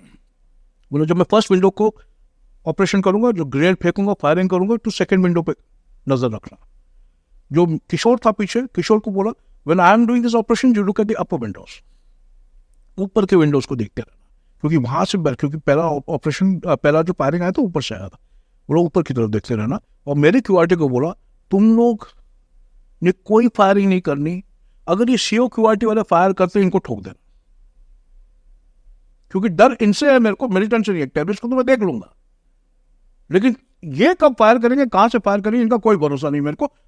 It is not that they were badly train, कोई बैडली ट्रेन नहीं थे, वो बड़े तगड़े बंदे थे, लेकिन क्या होता है रात के समय कहां से बुलेट कौन फायर कर रहा है ये पहचान में नहीं आता, और रैंडमली फिर फौजी एक बार चिढ़ जाता है, वो फायरिंग शुरू कर देता है। एंड उस टाइम पे ऐसा माहौल बना हुआ था वहां पे that people will trigger happy, वो फायरिंग करने के लिए, वो you know the energy levels, उत्साह कि फायरिंग करना है, मैंने आज किल करना है किसी को, तो ये था। तो I told my 6 guys who remaining, बाहर की तरफ सीओ क्यूआरटी को किसी को फायर करने मत। So we went in the first window, I drop the grenade फेंका मैंने, करके ग्रेनेड हुआ, ऊपर गए, 8-10 राउंड फायर किए, कोई नहीं। क्रॉल करके सेकंड विंडो पे गए, किशोर ऊपर देख रहा था, संतोष was looking at the next window, threw a grenade, third fire, nobody. Third window, same thing. Then the house turned. So then we went to the fourth window, threw, third, nothing. Then we went to the fifth window. Grenade फेंका, third, nothing. The anxiety is so much. इतना अगर कोई सोचता है कि डर नहीं है, ये गलत है, गलत फहमी। हर बंदे को डर लगता है, आप सुपरमैन भी हो, डर तो जरूर लगता है, बट डर के आगे काम करना, only your training works, and that is called fearlessness and courage. The 6th grenade, and I was supposed to be very courageous. 6th grenade मैंने लॉब किया और मैंने बोला oh shit, क्योंकि वो दरवाजा था, वहां तो कोई भी नहीं था, and I had wasted the last grenade, and there was one window remaining. So I went to the 7th window, and to my horror, helmet पहनते हुआ जो बहुत भारी होता है, बुलेट प्रूफ वेस्ट पहनते, उस दिन मैंने आगे वाले वेस्ट पे 2 प्लेट लगा रखे, एक बुलेट प्रूफ की जगह 2 आगे लगा रखे थे और एक पीछे लगा रहा था, बिकॉज सीओ क्यूआरटी पीछे बैठी हुई थी, तो 2 लगा रखे। तो मैं जब ऊपर गया और खिड़की में देखा, मैंने देखा कि 3 टेररिस्ट वहां पे नमाज पढ़ रहे थे, अपना ये रख they were in post and they looked at me, उन्होंने मेरी तरफ देखा, उनका राइफल उनके साइड में थे, मैंने उनकी तरफ देखा, और अगले 10 सेकंड में क्या हुआ ना मेरे को पता चला ना उनको पता चला. It was like the hell open to engulf me. जब नर्क खुलता है ना किसी को खींचने के लिए, वैसा माहौल हो गया. There was firing from my side, there was firing from their side, and there was firing all over. And I was picked up. The bullets hit my bulletproof. I was picked up and thrown about 4 to 5 feet away. And मेरे को सिर्फ आवाजें आने लग गई, नील John साहब मर गए, नील जॉन साहब मर गए, नील जॉन साहब मर गए. And I was on the ground. और COQRT ने फायरिंग शुरू कर दी. And they started firing at the house, at the windows, at everything. Anything open they could find. जो भी कहाँ भी खिड़की खुली थी, दरवाजा खुला था, उन्होंने फायरिंग करना शुरू कर दिया. और मेरे को पीछे जो टेररिस्ट थे उनसे डर नहीं था. डर यह था कि नील जॉन साहब मर गए तो गुस्से में इन्होंने फायर शुरू कर दिया. और इनकी फायर अगर हम लोग जिंदा रहे, इनकी फायर अगर हमको लग गई तो हमारा तो we would have died by own bullet, what is called fratricide. अपने लोगों से ही मर जाते. तो किशोर, मैंने बोला किशोर ठीक है, ठीक है, संतोष ठीक है, ठीक है. We crawled and there was a छोटी मिट्टी की ढेरी थी. उस मिट्टी की ढेरी के पीछे हम लोग जाके छुप गए.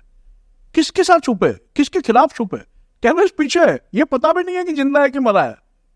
आगे हमारे लोगों से छुपे. And we had suddenly we could hear the C stop the firing. सबको डंडा लेके शिव भाग रहा है सब जगह. सबको 2 अफसर भी भागे, फायरिंग रोको, फायरिंग रोको. 11 मिनट लगे फायरिंग रोकने के लिए. वो 11 मिनट मेरे जिंदगी के इतने गहरे 11 मिनट हैं जो आज मैं अगर उसके बारे में सोचने लग जाऊं तो मेरे रोंगटे खड़े हो जाते. क्योंकि पहली बार अपनों से डर था, दुश्मनों से नहीं. जब फायरिंग रुकी, मैं उठा, धीरे से बोला नीचा सब जिंदा है, नीचा सब खुश हो गए, वाह भारत माता की जय वगैरह हो गई. अभी ये भी नहीं पता कि पीछे मरे कि नहीं मरे. तो धीरे क्रॉल करके मैं और किशोर गए, ऊपर देखा तो तीनों टेररिस्ट वे डेड, मर चुके थे. अभी ये मेरे बुलेट से मरे या इन्होंने जो फायरिंग खोली थी उनके बुलेट से मरे, that was not important. That was not important. The importance was कि ये तीनों मर गए and without causing damage, without causing something we call collateral damage. Building को कुछ नहीं, घर बच गया. क्योंकि इन्फॉर्मेशन भी घर वालों ने ला के दिया था. और ये operation was one of the most what you call it adrenaline filling operation, जिसमें हार्ट्स तक पसीना आ जाता है या रोंगटे खड़े हो जाता है ये सोच के कि जिंदा बच के हम 3 कैसे आ गए. वावा तो हो गई उसके बाद, लेकिन उस टाइम पे जो फीलिंग होता है is indescribable. It is indescribable. आपको मैं समझा भी नहीं सकता हूँ कि ऐसे ऑपरेशन में जाना, 3 लोगों को मारना, जिंदा वापस लौट के आना. आमतौर पे आप देखोगे कि भारत में जो सैनिक मरणोपरांत आता है उसकी काफी वाहवाह होती है.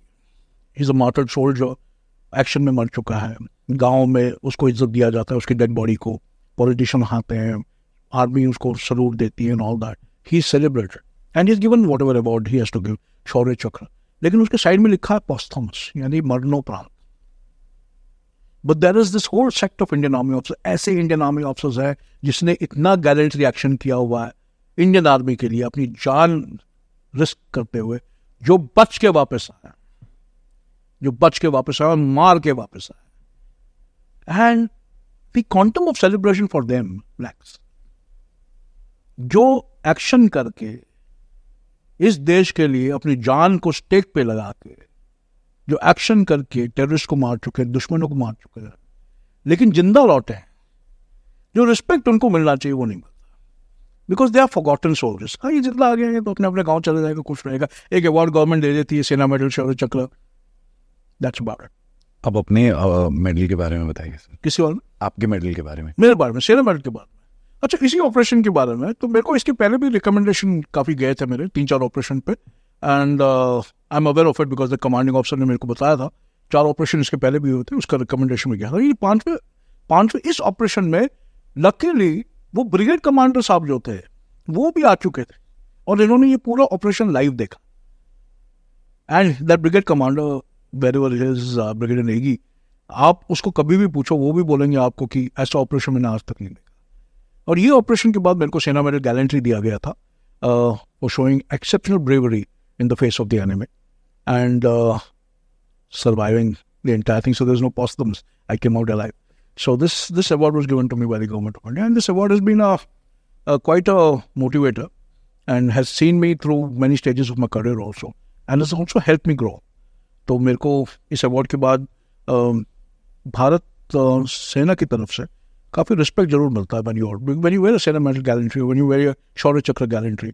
मेरा एक कोर्समेट है जो वीर चक्र भी है कारगिल की लड़ाई में. तो जब आप ये पहनते हो तो बाकी जितने लोग हैं सीनियर ऑफिसर भी आपको सल्यूट करते हैं, because they are not saluting you as a rank because you junior to them, they saluting your gallantry which you have displayed in the wake of the enemy, in front of the enemy. So that senior Medal gallantry is always celebrated. I've got 5 other awards also for distinguished service. I think in my batch, अगर आप देखा जाए तो batch में मेरा number कहीं ऊपर ही है अवार्ड्स में. So ये है आरआर की कहानियाँ, बहुत सारी कहानियाँ हैं, लेकिन this was the most dangerous. आपने मणिपुर में भी सर्व किया है. मुझे प्लीज मणिपुर के बारे में बताइए कि वहाँ का माहौल क्या है, क्या था. आपने इतने लोगों को बचाया है, ये भी मेरे को पता है. आपने 60, if I am not wrong, 60 villages को जलने से भी बचाया है. तो please tell me about the Manipur riots. जब मैं वेलिंगटन करके एक जगह है कनूर के पास, ऊटी के पास, वहाँ पे मैं इंडियन आर्मी के मोस्ट प्रेस्टिजियस इंस्टीट्यूशन में, जिसको बोलते हैं डिफेंस सर्विसेज स्टाफ कॉलेज में, वहाँ पे मैं सीनियर इंस्ट्रक्टर था एज अ ब्रिगेडियर. और वहाँ पे जो सीनियर इंस्ट्रक्टर होता है उसका जो पावर होता है it's very big. And from there I got posted to Manipur. और जब मैं मणिपुर में आया, एक कंटोनमेंट है वहाँ पे जिसको बोलते हैं लीमाकोंग कंटोनमेंट. और लीमाकोंग कंटोनमेंट में देखा मैंने पूरे गेट बंद हैं उसके, किसी को बाहर जाने नहीं दे रहे थे, किसी को अंदर आने नहीं दे रहे थे. और उसकी सिक्योरिटी इतनी टाइट थी जैसे कि हम किसी बॉर्डर एरिया में रह रहे हैं, या हमने आर पार की लड़ाई करके वहाँ पे दुश्मन के ऊपर कब्जा कर रखा है, या टेररिज्म वाले एरिया में रह रहे हैं. जबकि मणिपुर में कोई टेररिज्म उस टाइम था नहीं. टेररिज्म था एक ज़माने में, सब काबू हो गया था. There was nothing, there was a peaceful environment in Manipur. The first thing that I did when I entered Manipur, जब मैं मणिपुर आया, मैंने बोला इनके लीडर से बात करते. मैंने नागा जो कम्युनिटी होती है वहाँ पे, उनके लीडरों से बात करी, उनसे मेल मिलाप किया, उनसे दोस्ती कर दी और उनके साथ खाने पीने लग गए. फिर मैं इन मैती जो सोसाइटी होती है जो प्लेन्स में रहते हैं, जो predominantly they stay in the plains of Imphal के प्लेन में रहते हैं, उनके साथ मेल मिलाप करने लग गया. उनके साथ भी बहुत अच्छा तरह मेल मिलाप हो गया. And of course I used to be called for their function and all that. काफ़ी जगह मैं लेक्चर भी देने जाता था और चीफ गेस्ट भी बन के गया. फिर मैंने कुकी लोगों के साथ फ्रेंडशिप कर ली जो हमारे आसपास में रहते थे, और उनसे भी मेल मिलाप हो गया. माउंटेन में भी रहते थे उनसे, और सब सोसाइटीज़ वहाँ पे जो नेपली सोसाइटीज़ भी है, सबके साथ दोस्ती हो गई.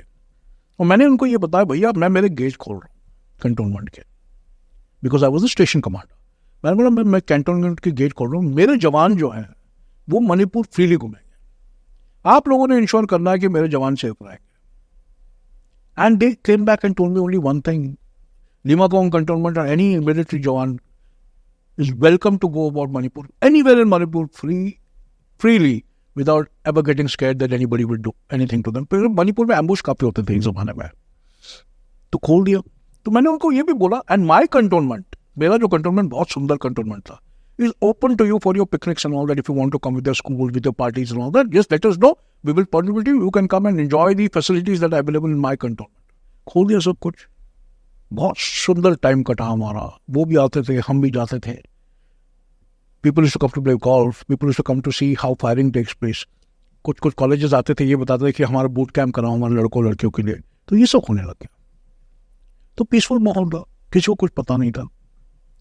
Suddenly one day, on the 3rd of May 2023, I started getting frantic calls saying that people are being killed, villages are being burned, and all. And there was a background to it. The background to it was कि ये background ऐसा था कि ये मैतेई और cookie जो tribe हैं, ये पीसफुली एक दूसरे के साथ रहते थे, लेकिन इंटरनली उसके बीच में कोई रिफ्ट होता है. हर सोसाइटी में आप देखते हो ऐसे 3-4 एलिमेंट होते हैं जो पीस बिल्कुल एक्सेप्ट नहीं करते, क्योंकि डिसरप्शन में उनको पैसे मिलते हैं, डिसरप्शन में वो अपनी जिंदगी बनाते हैं. तो मणिपुर में यही प्रॉब्लम था.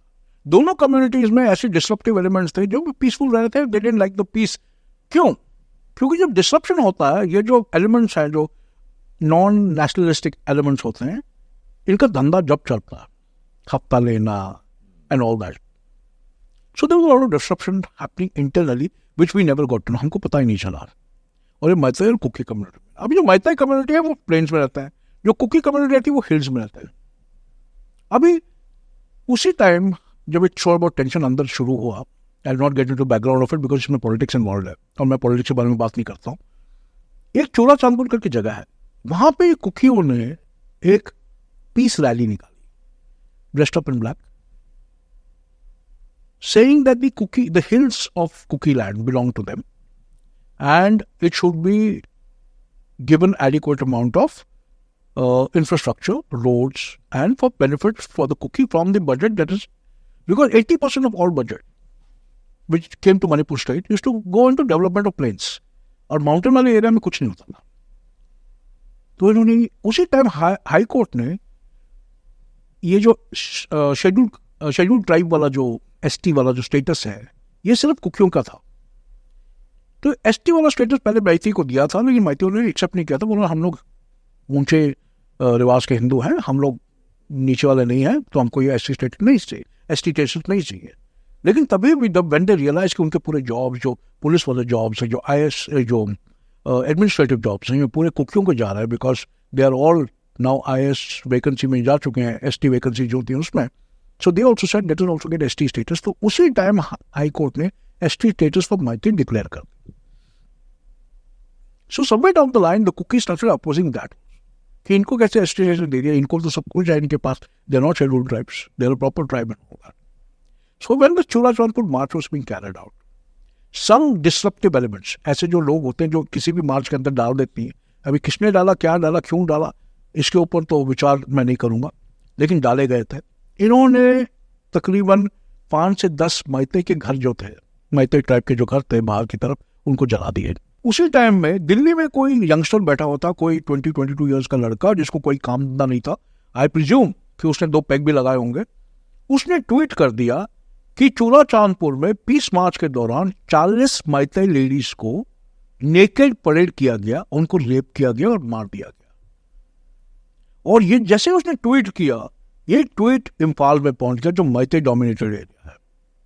जैसे ये ट्वीट इम्फाल में पहुंचा, रूमर मॉन्गरिंग स्टार्टेड एंड सब जगह रूमर फैलने लग गए और लोगों ने क्या किया, अपने अपने घर से जो भी हथियार पड़े हुए थे वो उठाने लग गए और कुकियों के घरों के ऊपर हमला बोलने लग गए।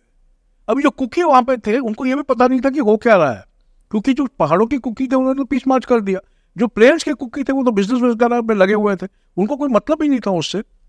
और एक गलत फहमी में, एक रूमर के ऊपर Maitais without checking the facts started attacking the cookies. And they started burning their villages, they started burning their churches, they started killing people, they started beating people, and this entire thing burst out in flames. I was the officiating GOC, मैं officiating general officer commanding था Limakong station का, और GOC साहब कैलकाटा गए हुए थे because he was not well। और मेरे को जब फोन आने लग गए, क्योंकि किसी ने, रंगिया करके एक स्टेशन है आसाम में, किसी ने पूछा था वहां पे कौन मदद कर सकता है, तो उधर किसी ने मेरा नंबर दे दिया उनको कि ये आदमी है, ये पक्का आपको मदद करेगा। और मेरे को hundreds of calls started coming। तो विदाउट वेटिंग फॉर डिसीजन, मैंने किसी डिसीजन की वेट नहीं की। नॉर्मली क्या होता है ऐसे सिचुएशन में, जो गवर्नमेंट वाले हैं वो आपको रिक्विजिशन करते हैं to send your forces to get the situation under control. But I realize ये एक्टिविटी ऐसी हो रही थी कि रिक्विजिशन का मैं वेट नहीं कर पाऊंगा। एंड ये एज इट इज पहले आफ्पा में आता था, arm forces special power acts में, वो निकाल दिया गया था। That's why I said get me send my forces.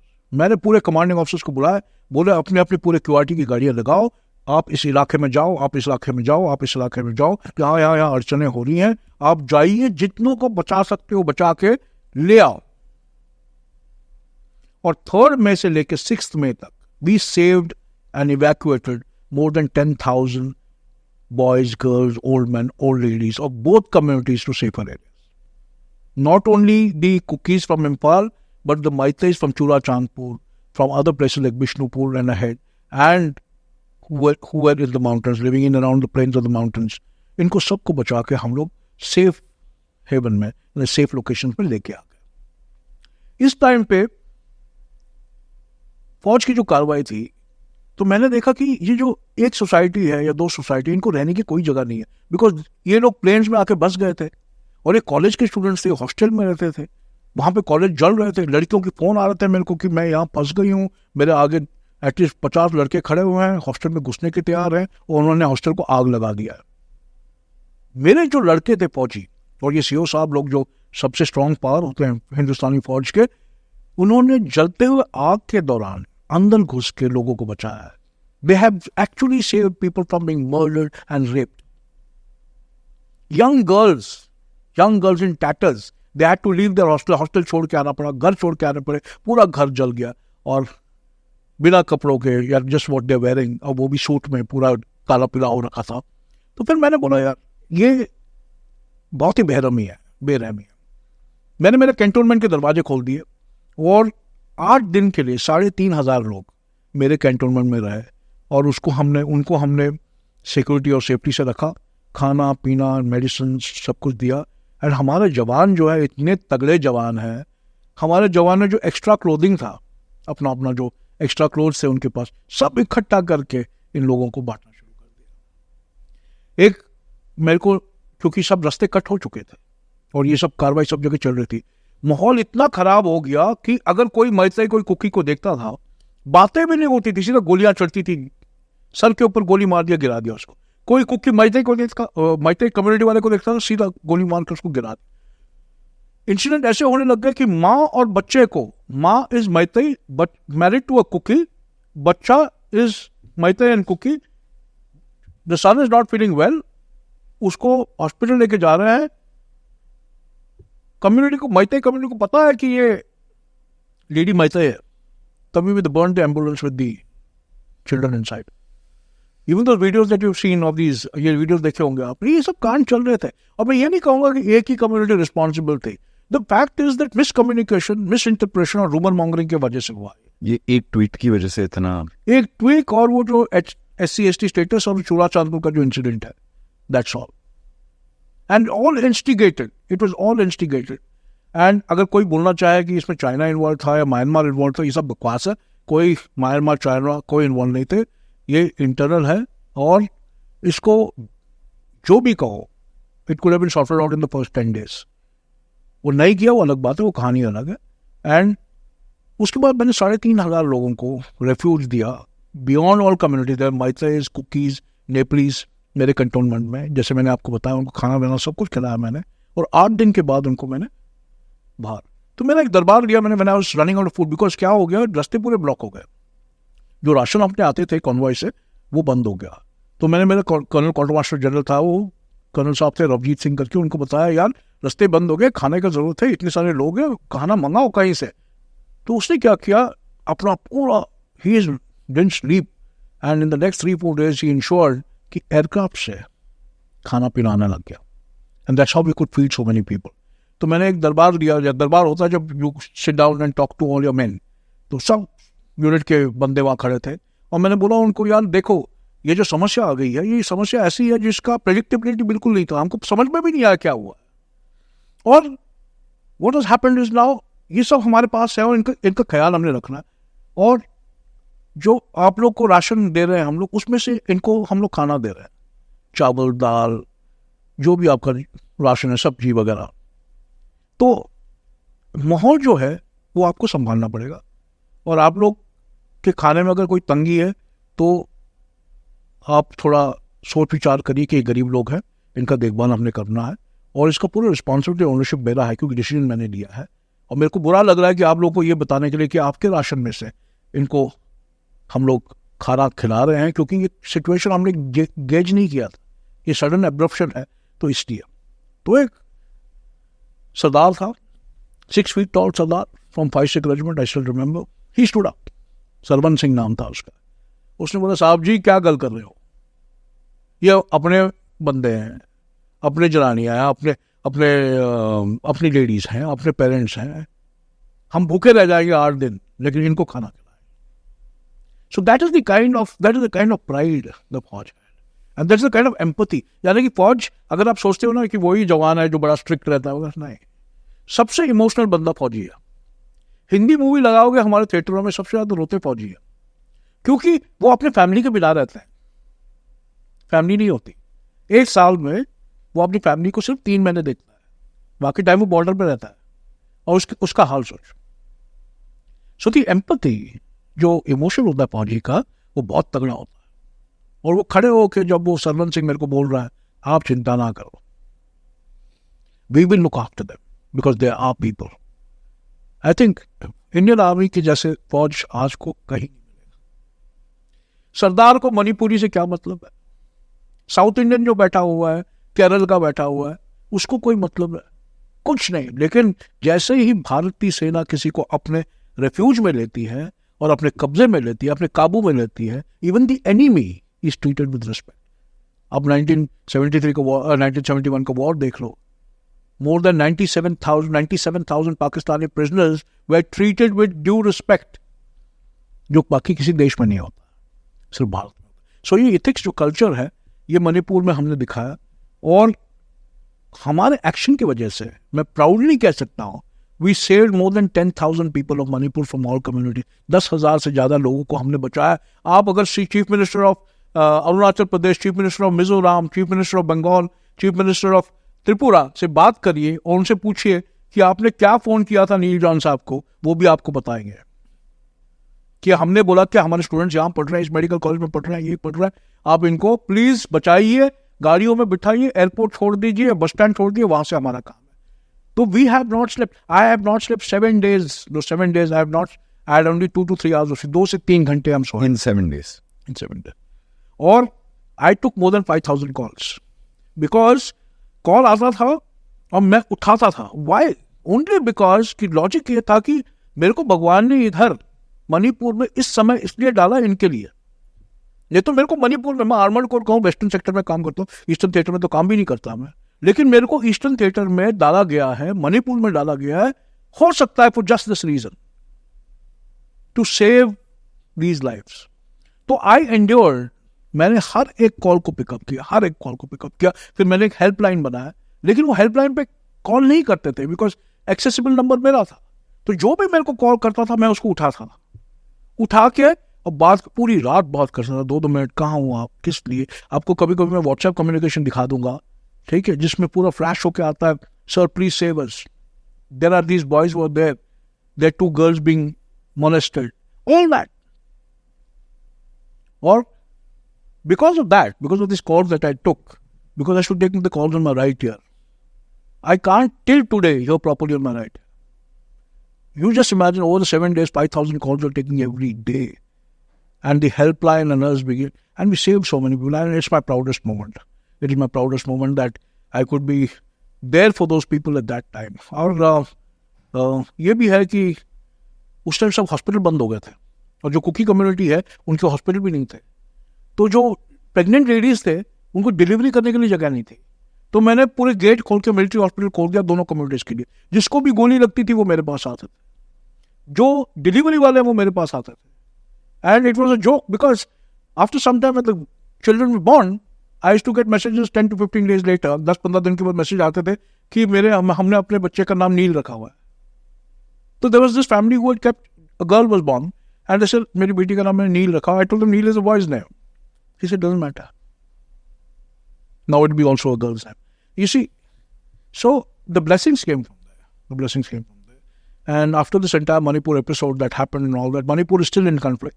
I would also proudly say that the government tried very hard to resolve the issues, but due to internal issues and internal what I would call miscommunications, the issue didn't get resolved. But the government actually tried. They tried. And they're still trying. And I hope this solution to this comes fastest, because both the communities are excellent communities. They are only being this disruptive elements that they have to be weeded out. And it is not good. मैं ये भी बताना चाहता हूँ कि मैते हमारे लोग हैं, कुकी भी हमारे लोग हैं. ये कुकी लोग जो है आए ने Indian national army Subhash Chandra Bose के साथ इन्होंने भारत की इंडिपेंडेंस के लिए लड़ा हुआ है. And today we are calling them terrorist, which is not right. Even the Maitris don't call them terrorists. But the rest of India who don't know the story, they don't know the facts, किसी को पता भी नहीं है मणिपुर में क्या हो रहा है, लेकिन सब भाषण देने के लिए तैयार है, सब सोल्यूशन देने के लिए तैयार है। किसी को पूछो कि मणिपुर में एक चीज होती है ILP, इनर लाइन परमिट, वो क्या होता है, nobody will know, but everybody wants to give a suggestion for Manipur.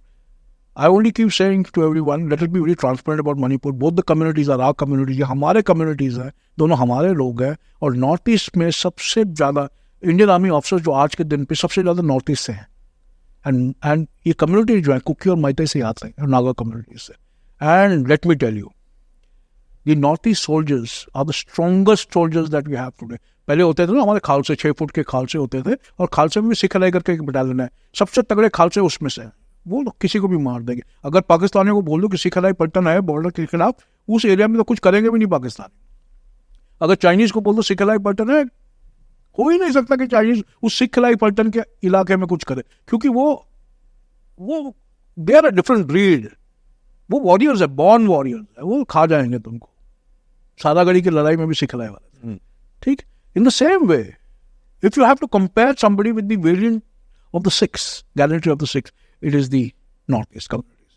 The Manipuris, the Nagas and the Kukis are warriors that are never scared. ये डरते नहीं है किसी से, और मरने से तो लड़ते नहीं है। एक उदाहरण देता हूँ, JNK में अगर कोई प्रॉब्लम हो, अगर आप गोली, क्राउड आ जाए सामने और पैरों के पास गोली मार दो तो वो सब भाग जाते हैं। मणिपुर, नागालैंड और मिजोरम में कोई नहीं भागता।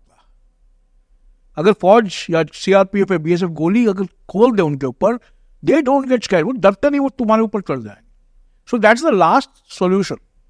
उनके साथ सिर्फ बात करो, प्यार से समझाओ, पढ़े लिखे लोग हैं, समझ जाते हैं नॉर्थ ईस्ट वाले, और इतने सिंपल और सुंदर लोग हैं। I am just wishing that this thing gets till today. आज तक मेरे को दोनों कम्युनिटी से इतने सारे कॉल आते हैं, इतने सारे गुड विशेज आते हैं, and I get overwhelmed.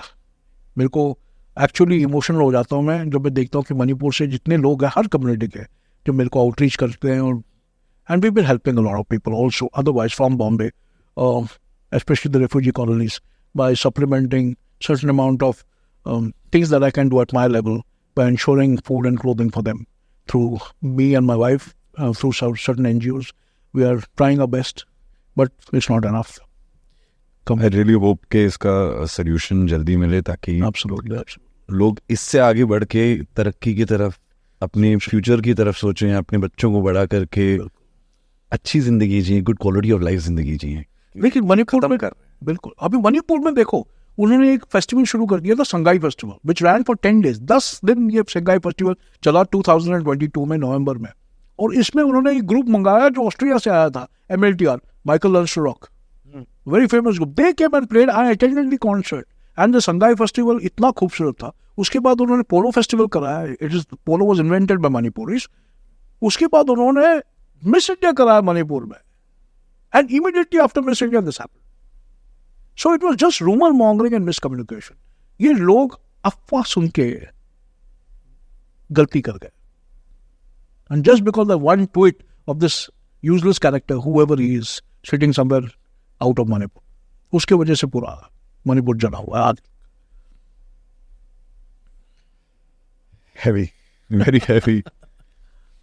Sir, अब एक ऐसी टॉपिक को छेड़ूंगा मैं जो शायद कॉन्फिडेंशियल है, आप प्लीज अपने हिसाब से देना, क्योंकि you are the only gentleman in the world जिन्होंने strategic forces nuclear brigade deployed in Balakot, you were in charge of that, you were running that, तो प्लीज उसके बारे में बताइए, जो भी नॉन कॉन्फिडेंशियल है।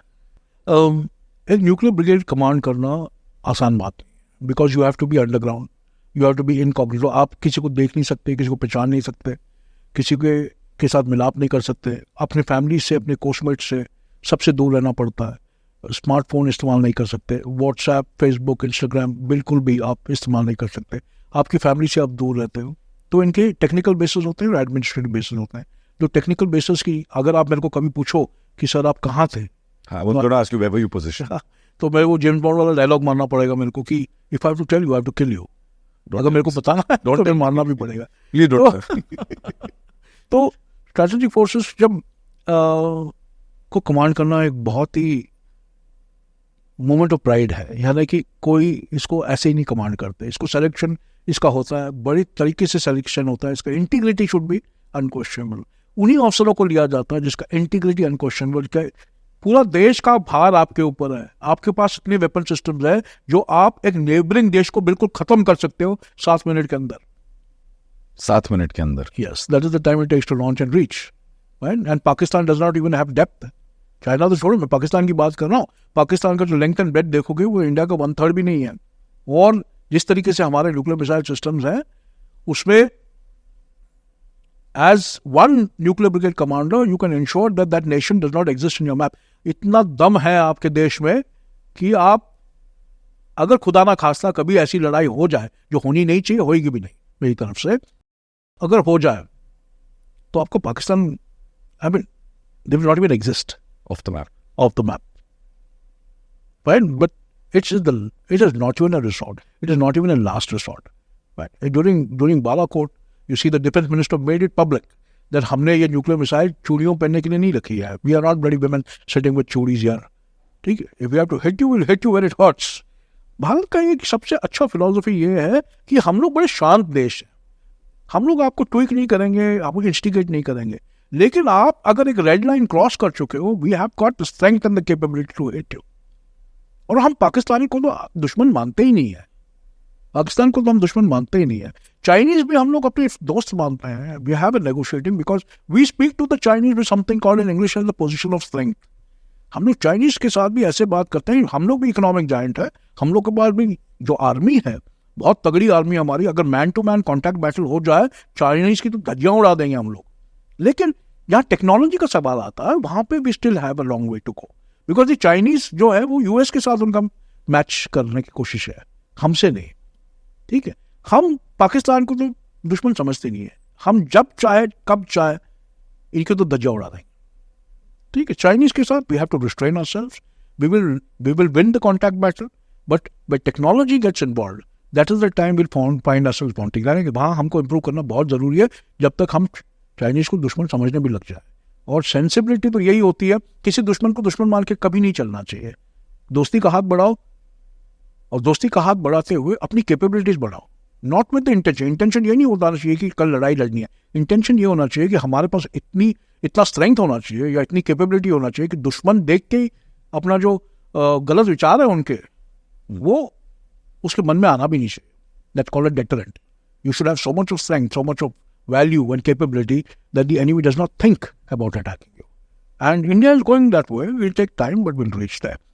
अगर पाकिस्तान के भी पास में न्यूक्लियर वेपन सिस्टम्स हैं, अगर वो सोचते हैं वो उसका इस्तेमाल कर सकते हैं, हमारे पास कैपेबिलिटी इतनी है कि हम उसको रोक भी सकते हैं और डिटर कर सकते हैं उनके साथ. We can deter it as on date. अभी जो उनके न्यूक्लियर फैसिलिटी पे जो ब्लास्ट हुए हैं, ये कब हुआ है, कैसे हुआ है, ऑप सिंदूर के दौरान, ये सब जानते हैं. ऑप सिंदूर के बारे में बात करते हैं sir. I think because I think just to keep the integrity of my country alive, I don't want to talk much more on the nuclear front. Absolutely.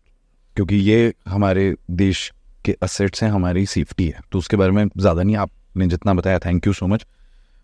Operation Sindoor के बारे में बात करते हैं कि एक तो वो टेररिस्ट जो थे वो फॉरेन टेररिस्ट थे, घुस के कैसे आए, इंटेलिजेंस हमारी कहाँ फेल हुई. उसके बाद हमने जो रिस्पॉन्ड किया, आई थिंक इंडिया ने बहुत सही रिस्पॉन्ड किया, जहाँ पे बोला कि हमने टेररिस्ट कैंप को अटैक किया, we are not declaring war against Pakistan. उसके बाद भी ये, आप प्लीज मुझे ये समझाइए कि एग्जैक्टली हुआ क्या है और नया नॉर्मल आज क्या है. देखो, जो पहलगाम में हुआ है वो एक ऑफशूट काइंड ऑफ इवेंट हुआ है, जहाँ पे वहाँ पे कोई फौज नहीं थी, सीआरपीएफ नहीं था, बीएसएफ नहीं था. नॉर्मली क्या होता है, इंटरनल सिक्योरिटी के लिए जहाँ पे ये टूरिज्म वाले स्पॉट्स होते हैं, वहाँ आर्मी नहीं होती. आर्मी तो वहाँ उस जगह होती है जहाँ बेस पे होती है, जहाँ पे कॉर्डन सर्च ऑपरेशन करती हैं on strict and correct information. वो टर्मिनेशन के लिए होती है, ना कि सिक्योरिटी के लिए. अभी लोग पूछते फौज वहाँ पे क्यों नहीं थी. अगर फौज तुम्हारे इंस्टीट्यूशन को प्रोटेक्ट करने के लिए फौज नहीं होती, वहाँ पे बीएसएफ होती है, सीआरपीएफ होते हैं, पुलिस वाले होता है, एंड जो टूरिज्म वाले स्पॉट्स हैं तो उसके लिए इन लोग की फौज लगती है वहाँ पे. But when it comes down to the yatra, there the army comes in principle, because there are more than 50, 60, 1 lakh people who are involved, and that route needs to be protected. उस टाइम पे फौज लगती है only for that period, उस पूरे root को protect करती है, नॉट अबाउट प्रोटेक्शन ओनली। उस टाइम पे नेचुरल डिजास्टर्स भी काफ़ी हो सकते हैं, बर्फ गिर सकता है, बारिश हो सकती है, लैंडस्लाइड हो सकते हैं। डिजास्टर मैनेजमेंट के लिए भी, लोगों को रेस्क्यू करने के लिए भी फौज अपना मेडिकल टीम वगैरह वहाँ पे भेजती है, और सिक्योरिटी होती है सब्जेक्ट फौज की लगी होती है। और सीआरपीएफ बीएसएफ इस यात्रा के लिए भी, अमरनाथ यात्रा की बात कर रहा हूँ, वहाँ के लिए भी अंडर द आर्मी ऑपरेट करते हैं। Pahalgam was the responsibility of the local security providers. जो लोकल सिक्योरिटी वाले हैं वहाँ के कौन होने चाहिए मेरे को अभी पता नहीं है, लेकिन वहाँ उनको होना चाहिए था, वो नहीं थे। किसके नहीं थे इसके बारे में अभी तक हम लोग इसके बारे में तहकीकात करके जिक्र नहीं कर रहे हैं, तो जब भी होगा उसको देखी जाएगी। अभी जो हुआ वहाँ पे सोच विचार की बात है कि ये टेररिस्ट आए, टूरिज्म वहाँ चल रहा था, इन्होंने सिर्फ जो मेल है उनको मारा और रिलीजन पूछ के मारा, रिलीजन पूछ के मारा। नाउ द फैक्ट इज कि आप की पतलून उतार के वो चेक कर रहे हैं कि आप मुसलमान हो कि नहीं। आपको वो पूछ रहे हैं कि अगर आप मुसलमान हो, जो कुरान की इजी वर्सेस हैं उनका जिक्र करिए, आप कलमा पढ़िए, कलमा पढ़िए आप। वो भी नहीं हुआ तो गोली मार दी, वाइफ के सामने, मदर के सामने, बच्चों के सामने गोली मार दी। और ये भी बोला कि वापस जाके मोदी साहब को बताना कि हमने ये कांड किया। Now you see this is absolutely sinister. What was the intention not known, right. इसमें 2 कश्मीरी थे, कुछ फॉरेनर थे, that is known to us because of the entire action being recorded on camera. Camera में सब आ गए तो पता है किसने इसको स्पॉन्सर किया, क्यों स्पॉन्सर किया, किस लिए स्पॉन्सर किया, मकसद क्या था इनका। कोई भी टेररिस्ट कहाँ से भी ट्रेन हो, वो अगर अंदर आके अपने लोगों को रिलीजन पूछ के मार रहा है और ये बोल रहा है कि इस नेशन के प्राइम मिनिस्टर तक ये आप संदेशा पहुंचाइए, that means he is been pumped by somebody. Correct, ठीक है। ऐसा नहीं हो सकता कि वो इंडिविजुअली अपने काम कर रहे हो। और कश्मीर में इतना local command and control terrorism का है नहीं कि वो कश्मीर से ऑर्डर आए। तो who are the nations who will not want India to be at peace? आज के दिन पे ऐसे कौन से देश हैं बाजू में, नेबरहुड में, जो इंडिया को पीसफुली रहना नहीं देखना चाहते? पाकिस्तान, चाइना, बांग्लादेश। पाकिस्तान, चाइना और बांग्लादेश। आपने सही बोला। बांग्लादेश ने उसके पहले 3 दिन पहले एक स्टेटमेंट दिया था चाइना में कि एक सिलीगुड़ी कॉरिडोर है जो 26 किलोमीटर के दायरा का है। अगर हम सिलीगुड़ी कॉरिडोर को कट कर दें, हम नॉर्थ ईस्ट स्टेट पूरे चाइना के साथ काबू कर सकते हैं, क्योंकि नॉर्थ ईस्ट स्टेट्स में इंटरनल कॉन्फ्लिक्ट भी काफी है, जो था पहले, अभी नहीं, but they propagated it. That statement was made, वो स्टेटमेंट बताया गया था चाइना में। So Bangladesh is also questionable. China, अभी चाइना इंडिया के साथ कभी ऐसी चीज नहीं करता है, ओपनली करवाता है। नागालैंड को फाइनेंस देगा, वेपन्स देगा, फिर अरुणाचल में किसी को भेजेगा, वेपन्स देगा। जो अक्षय चिन के एरिया में वहाँ पे ग्रेजर्स हैं, उसमें उसने पूरा काबू करके, कब्जा करके टूरिज्म भी खोल दिया वहाँ पे।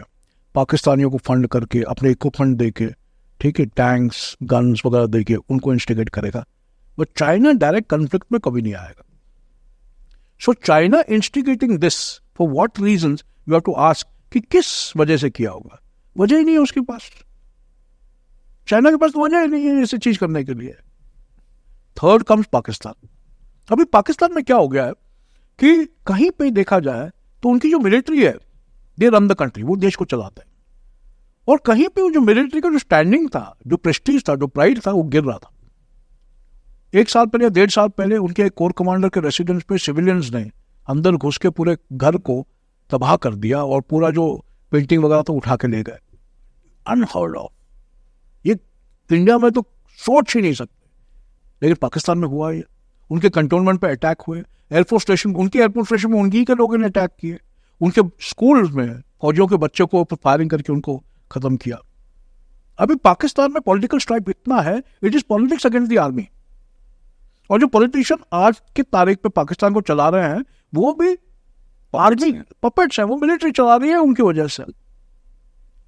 So somewhere down the line, after this incident, when a little bit of understanding was achieved, while pin point हम नहीं कर सकते हैं कि कौन किसने क्या किया है, लेकिन ट्रेनिंग तो तुमने ही दिया। हथियार तो तुमने ही दिया, एम्यूनेशन तो तुमने ही दिया। हो सकता है किसी जिहादी ग्रुप ने उनको बताया कि ये करो, बट तुम्हारी मिलिट्री को एग्जिस्टेंशियल क्राइसिस है आज के दिन। तुम्हारे military is trying to be relevant, आप रेलिवेंट बनने की कोशिश कर रहे हो, जो हो नहीं रहा है। इमरान खान का प्रॉब्लम है, बलोचिस्तान का प्रॉब्लम है, सिंध में प्रॉब्लम है, खैबर पख्तून में प्रॉब्लम है, नॉर्थ वेस्ट फ्रंटियर प्रोविंस में प्रॉब्लम है, लाहौर में प्रॉब्लम है, सब जगह प्रॉब्लम है। Punjabi versus the rest of Pakistan. Correct.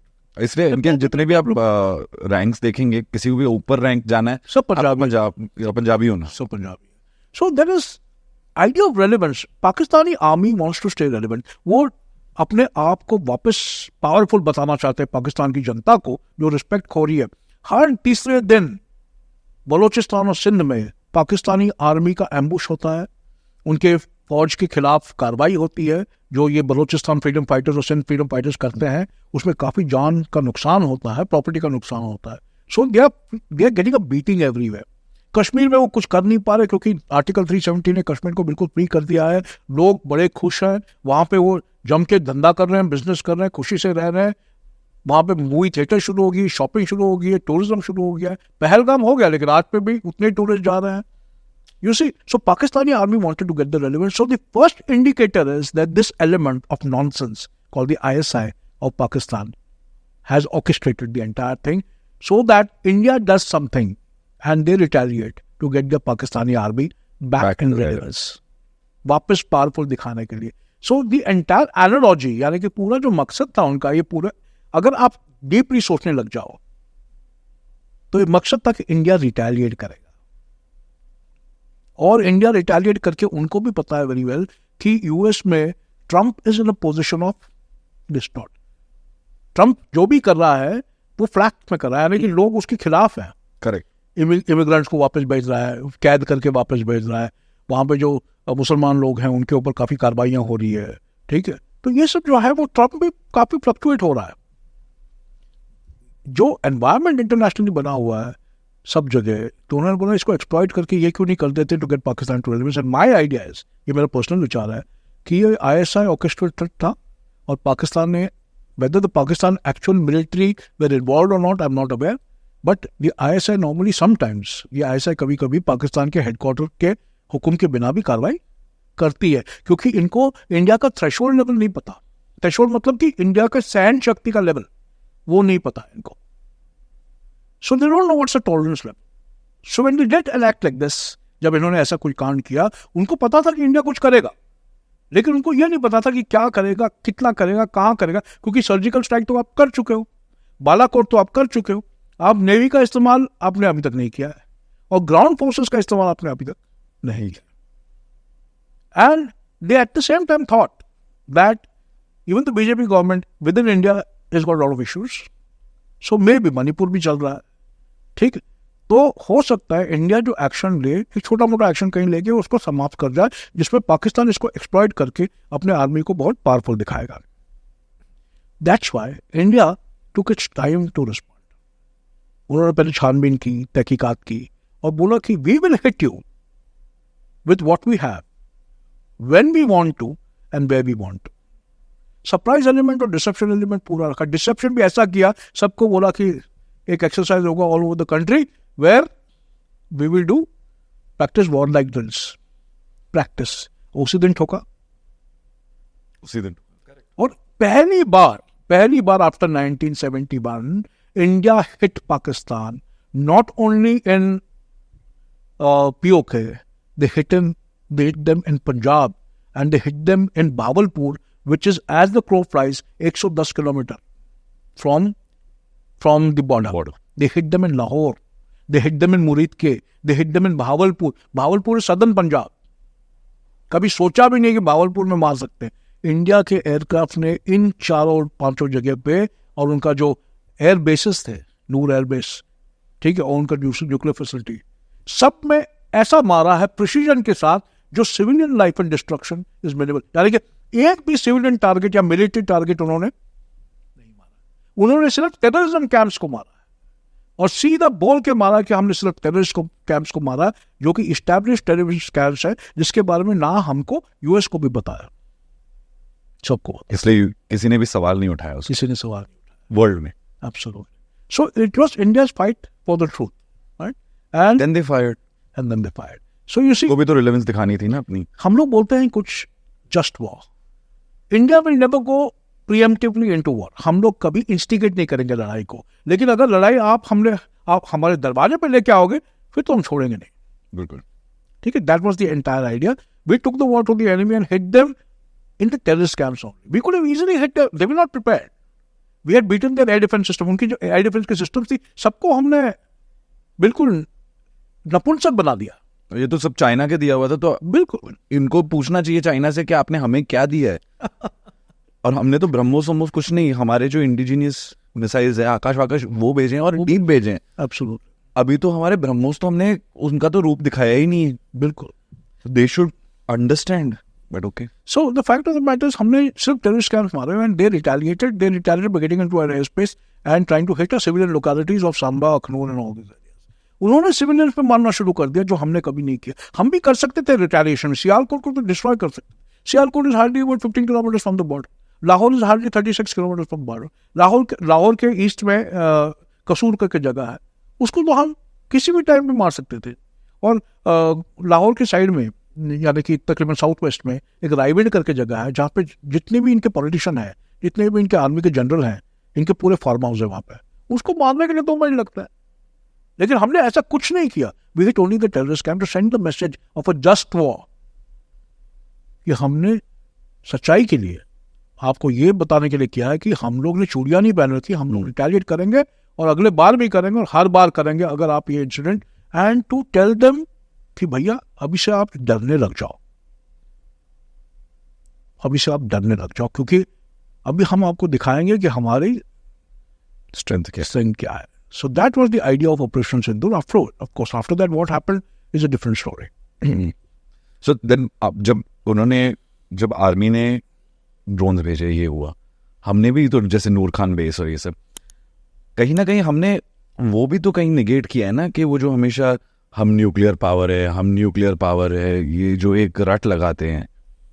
देखो जैसे मैंने आपको वो भी तो काइंड ऑफ हमने बता दिया कि क्या don't give us these threats. देखो ऐसा है कि if you talk about war in the nuclear program, like I told you before also, मैंने आपको पहले भी बताया, न्यूक्लियर एलिमेंट जो है डेटरेंट है.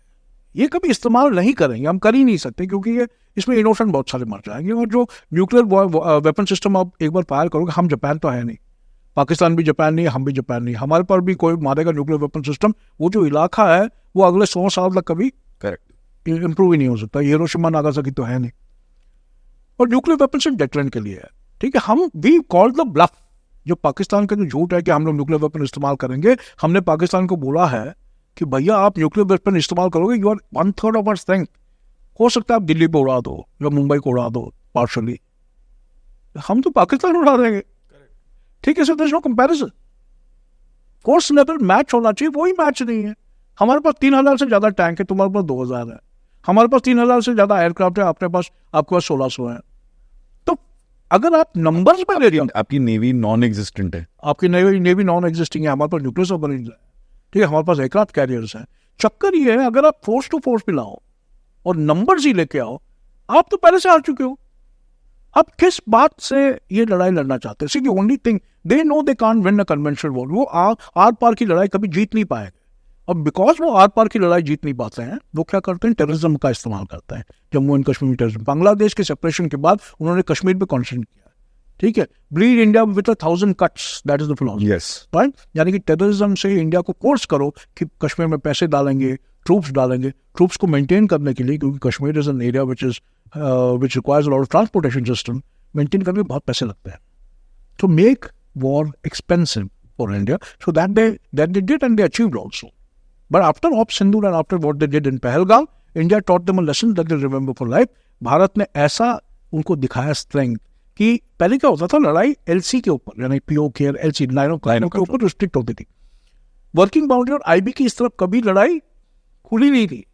पहली बार 71 के बाद साउथ की लड़ाई, यानी कि अक्रॉस द आईबी वाली लड़ाई खुली.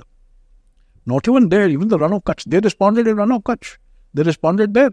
And we responded back, we shot so many of its drone, कितने सारे ड्रोन्स, उन्होंने कौन सी तबाही मचे, कुछ भी नहीं किया, जबकि हमने उनके पूरे एयरपोर्ट उड़ा दिए। नूर खान बेस का क्या सिग्निफिकेंस है उनके लिए?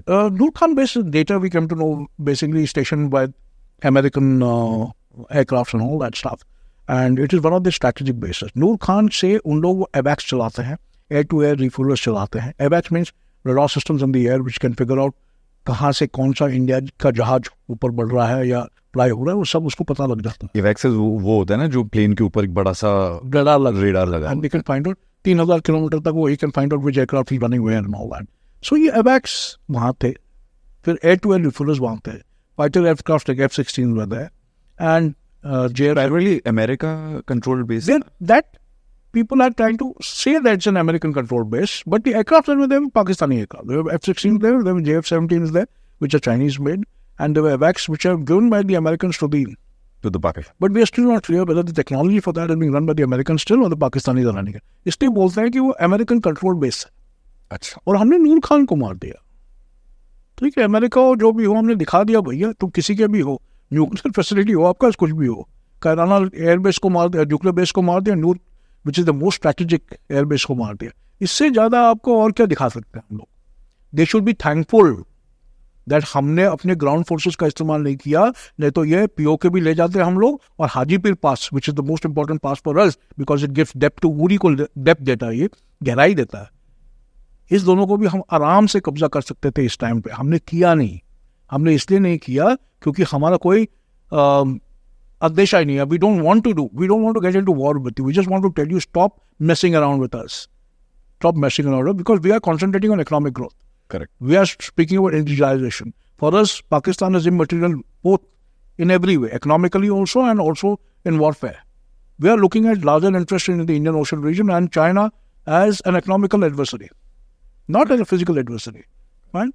तो हम लोग को लड़ाई में दिलचस्पी बिल्कुल नहीं है, लेकिन आप हमारे साथ इंटरफेयर करना बंद करो। ये मैसेज हमने भेजना था और ये भेज दिया हमने वेरी क्लियरली। अभी वो जो नैरेटिव आने लग गया, दुख इस बात का है, जो इंटरनल नैरेटिव है इंडिया के जो लोग हैं, हम लोग का कहीं भेजा ना थोड़ा फ्राई हो गया। पाकिस्तान गॉट हिट, चोट पहुंची उनको, एयरफील्ड उनके बर्बाद हुए, उनके जो न्यूक्लियर साइट पे अटैक हुआ, उनके जो टेररिस्ट कैंप से सब बर्बाद हुए। ठीक है, तभी भी वो कहीं भी देखो, they didn't show anything, they started saying that we have countered India, हमने इंडिया के खिलाफ ये किया। उन्होंने कभी नहीं बताया कि हमारे साथ क्या डैमेज हुआ है। वो सिर्फ ये बोलने लग गए कि इंडिया को हमने ये किया, सांबा में ये कर दिया, अखनूर में ये कर दिया, जम्मू में हमने 2 ड्रोन भेज दिए, जैसलमेर में हमने ये कर दिया, लोंगेवाल में ये कर दिया। They started showing what counter actions जो उन्होंने लिया था हमारे खिलाफ, उसको बढ़ावा देने लग गए और ट्वीट करने लग गए। डिजिटल मीडिया में सैचुरेट कर दिया उस पेज को। उनके जितने बंदे थे चाइना से करने लगे, चाइना में प्लेस बनने लगे हमारे खिलाफ। The narrative that they build, the counter narrative to operational Sindoor in a digital domain के अंदर, that turned out to be the most successful story in today's world. हम लोग फेल हो गए, India failed and I am very very candid about it in building the digital narrative. I agree, because ये हर time यही होता है, हम करते हैं। भारत के जो देश के हम लोग जैसे बंदे थे, किसी ने ट्वीट करता कि 3 रफाल गिर गए, हम उसके पीछे पड़ गए कि 3 रफाल गिर गए, बोलो सच है कि नहीं है, झूठ है कि नहीं है, मीडिया में आने लग गया, पॉलिटिशियन मांगने लग गए, कोई दूसरी पार्टी के लोग पूछने लग गए। अरे भैया लड़ाई है ये, लड़ाई में इक्विपमेंट डैमेज होएगा, लड़ाई में इंफ्रास्ट्रक्चर डैमेज होगा, लड़ाई में सोल्जर्स मरेंगे। ये लड़ाई है, this is not something that ताश नहीं खेल रहे हैं आप। दिस इज नॉट कंचे नहीं खेल रहे, ये लड़ाई है। एयरक्राफ्ट गिरेंगे, उनके गिरेंगे, हमारे गिरेंगे, सोल्जर्स मरेंगे, इंफ्रास्ट्रक्चर टूटेगा, बॉम्ब्स गिरेंगे सब जगह, सिविलियन को कैजुअलिटी होगी, और लड़ाई के दौरान ये सब कैजुअलिटी ठीक है। What have you achieved? You have hit them over the IB and the LC। ये ध्यान क्यों नहीं आ रहा है कि LC तुमने छोड़ के IB में पंजाब के साउथ में हार्ट ऑफ पंजाब लाहौर को मारा है, मुरीद के को मारा है, जो इनका क्रीम है, जो इनका क्रक्स है, सेंटर ऑफ ग्रेविटी है, उसको मारा है। और उसको एम्पलीफाई करने का छोड़ के are people are asking us the same question कि 3 रफाल गिर गए। 3 रफाल के 10 गिरने दो यार, इफेक्ट वो तो हम खरीद लेंगे. You see the message. To bite. हमारे पास इतना पैसा है, हम 300 रफाइल और खरीद सकते हैं. खरीद नहीं रहे वो अलग बात है, because we want to indigenize. हम लोग अपना खुद का खड़ा करना चाहते हैं, इसलिए हम लोग नहीं कर. बट द फैक्ट इज अपने लोगों ने, अपनी जनता ने, अपने मीडिया चैनल्स ने हमारे जो एक्शंस थे जिससे हमको डिलीवरेंस मिली है उसको एम्पलीफाई करने का छोड़ के Pakistan spread rumours. We still don't know how many fell. कितने गिरे हैं आज तक हम किसी को इस पर. वो अभी जयशंकर को कोट करें, उसने भी कुछ नहीं बोला है. उसने बोला गिरे होंगे, तुमको क्या मतलब है उससे. ठीक है. The fact of the matter is we have said all pilots are alive. That is what matters. That is the asset. भाई ये भारत है, इक्विपमेंट तो हम 1000 खरीद लेंगे लेकिन हमारा कोई बंदा मरा नहीं है. Life matters to us more, unlike you Pakistanis, well life is of no value. आपको अपनी जिंदगी, आपने सोल्जर्स की लाइफ, कारगिल में भी जब हमने बोला आके ले जाओ अपने डेड को, उन्होंने मना कर दिया था. हमारे नहीं. हाँ ये है. और हमने फिर उनको royal burial as per Islamic rites दिया था. फिर लास्ट में जब वो मान गए, जब हमने उनके कॉफिन में पाकिस्तान का झंडा लगा के उनको रिस्पेक्ट के साथ ये कॉफिन्स दिए, और देते वक्त परेड पे जाके इन्वर्टेड वेपन लगा के सल्यूट भी किया, respecting that dead soldier no matter which country he belongs to, because finally he is a soldier. तो हमारा देश जब तुमको बोल रहा है रफाइल से क्या मतलब है, तीनों पायलट या चारों पायलट जो आप बोल रहे हैं सब सेफ हैं, that should matter to this country. But our country what it did, it fell for a foreign narrative और पाकिस्तानी नैरेटिव, और वो रफाइल गिरने की बात इतनी चर्चा हो गई वहां पे कि Pakistan started winning the battle of narratives. Sir मेरे को पता है आपको पॉलिटिक्स के बारे में बात करने अच्छा नहीं लगता है, और उसके बारे में मैं बात भी नहीं करूंगा, पर मुझे जो चीज़ बुरी लगती है कि जब वॉर या वॉर लाइक सिचुएशन में आप हो, उस समय पे पॉलिटिक्स नहीं होना चाहिए. ये जो कुछ मंत्री हैं, नाम या पार्टी का नाम मैं भी नहीं लूंगा, जो रफाल के एक एरोप्लेन के नीचे मिर्ची और ये करके, आप ये नहीं समझ रहे हो, आप अपने पॉलिटिक्स के चक्कर में आप देश का moral eight that time it should be one beyond politics, उसको आप डैमेज कर रहे हो. और जो हम एक्चुअली कर रहे हैं वो एम्पलीफाई नहीं हो रहा है, और वो इंसान जो कुछ नहीं कर रहा है वो एकजुट होके वो अपना नैरेटिव लगा के आप दुनिया में वो फैला रहे हो, और आप सिर्फ ये सोच रहे हो कि मेरी कुर्सी अगली बार कैसे आएगी या मेरी कुर्सी कैसे बचेगी. It is so wrong. अब सोचो ना, मोदी जी खड़े थे ब्रह्मोस पीछे, उनका प्राइम मिनिस्टर खड़ा है पोस्टर लगा के. आई मीन हमें इतना पढ़ा लिखा भी नहीं होना चाहिए, नहीं होने की जरूरत नहीं है ये देखने के लिए. See, the fact is that politics and एक चीज बिल्कुल क्लियर होनी चाहिए. The army is an instrument of war for the nation. Correct. The party which is there in power, it is an instrument to negotiate peace for that party. Right. In this case, I would salute Prime Minister Modi for taking this with an iron hand, with an iron fist. ठीक है. These decisions are not easy. You're fighting the world. ठीक है. दुनिया पूछ रही है आपसे, आपको कैसे पता है कि ये पाकिस्तान ने करवाया, और आप अपना इंटरनल स्क्रूटिनाइजेशन करके आपने तहकीकात करने के बाद बोला हाँ ये हमको पक्का तो नहीं है, लेकिन ट्रेनिंग तो इन्होंने दी है, इक्विप तो इन्होंने नहीं किया है, और इंटेंशन भी इनका ही लग रहा है. ट्रेनिंग करना बंद करो ना यार. हमने अंदेशा क्या किया, हमने देखा कि तुमने क्या किया, और हमने रिटेलिएट किया सिर्फ टेररिस्ट कैंप के ऊपर. क्या हमने आपके मिलिट्री इंस्टॉलेशन को मारा? नहीं मारा. सिविलियन को मारा? नहीं मारा. कुछ भी नहीं मारा. सिर्फ वो इंस्टीट्यूशन मारे हमने जो आपके मिलिट्री टेररिस्ट टारगेट थे, टेररिस्ट कैंप थे. इन the next way when they retaliated, उनके हमारे पे काउंटर अटैक आने के बाद हमने उनके एयरफील्ड वगैरह मारे, क्योंकि हमारे पास टेररिस्ट कैंप्स नहीं है, उन्होंने हमारे सिविलियन एंड मिलिट्री इंफ्रास्ट्रक्चर पे किया. Absolutely. And for Narendra Modi to take this action along with his cabinet, and of course that time all the opposition also stood together, और सब एक साथ मिलकर एक्शन उन्होंने लिया, इसके लिए तो आपको इस प्राइम मिनिस्टर को सल्यूट करना चाहिए कि इसमें दम लगता है. ऐसे ही आसानी से ऐसे डिसीजन नहीं जाते, क्योंकि हमको ये नहीं पता कि दुनिया कैसे रिटेलिएट करेगी. इंडियन आर्मी में बोलते हैं threshold levels. We can launch a war but we do not know how the enemy will retaliate. So हमको ये नहीं पता. हम लोग लड़ाई तो स्टार्ट कर सकते हैं, लेकिन दुश्मन कैसे रिटेलिएट करेगा इसको हम नहीं जानता. इसको इंडियन मिलिट्री में थ्रेशोल्ड लेवल्स बोलते हैं. हिज रिटेलिएशन किस बेसिस पे करेगा, कहाँ करेगा, कैसे करेगा, या वो करना चाहेगा कि नहीं करेगा, या पीस के लिए वो नेगोशिएट करेगा, ये नहीं पता हमको, ठीक है। और इस टाइम पे जब हम पाकिस्तान के साथ अटैक कर रहे हैं, the probability of China coming into battle was very high. लोग बोलते हैं ना कि बैटल पाकिस्तान को ठोकने में हम लोग ने ऑपरेशन सिंदूर लॉन्च कर दिया। अरे लॉन्च ऐसे नहीं होता, ये टाइम जो हमको चाहिए था to build a world environment and to present to the world that we have been harmed. हमारे साथ धोखा हो रखा है और इसका बदला हमने लेना है। And you have to negotiate with the world, all the allies that are there. That's why Prime Minister Modi had to talk to the US, had to talk to his compatriots in the UK and in the NATO forces with Putin and Russia. And I'm sure they must have all told him, it's your war, if they've done something like this and you are, आपको अगर पता है कि इन्होंने किया है तो आपने जो कार्रवाई करना है कर लो। इसलिए ट्रंप ने वो स्टेटमेंट भी दिया था, I'm not going to interfere in their war. This is a personal matter. True. So the fact of the matter is that this decision was taken by the Prime Minister of India after a lot of negotiation with the rest of the world, and it didn't come simply. ये ऐसे ही decision नहीं था, ये सोच समझ के विचार करते हुए, ये जानते हुए कि चाइना भी कुछ कर सकता है, ठीक है।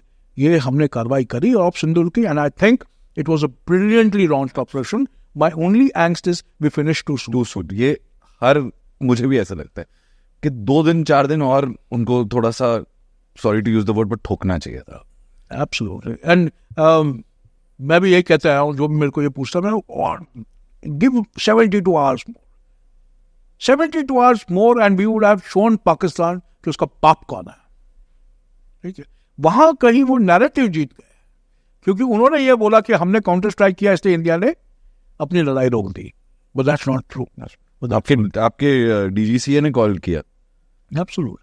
और मेरे को ये बिल्कुल बेवकूफ़ी लगी ट्रम्प की कि वहाँ से यहाँ पे हमने डिक्लेयर नहीं किया है कि वॉर पॉज्ड है, वहाँ से उसने बोल दिया happy both the nations have agreed to ceasefire. और मेरी और एक नाराजगी इंडियन आर्मी के साथ, इंडियन मिलिट्री के साथ है कि जो उन्होंने लास्ट कॉन्फ्रेंस कराया डीजीएमओ के साथ, डायरेक्टर जनरल मिलिट्री ऑपरेशन के साथ, sorry DGMO not DGCA, DGMO के साथ, जो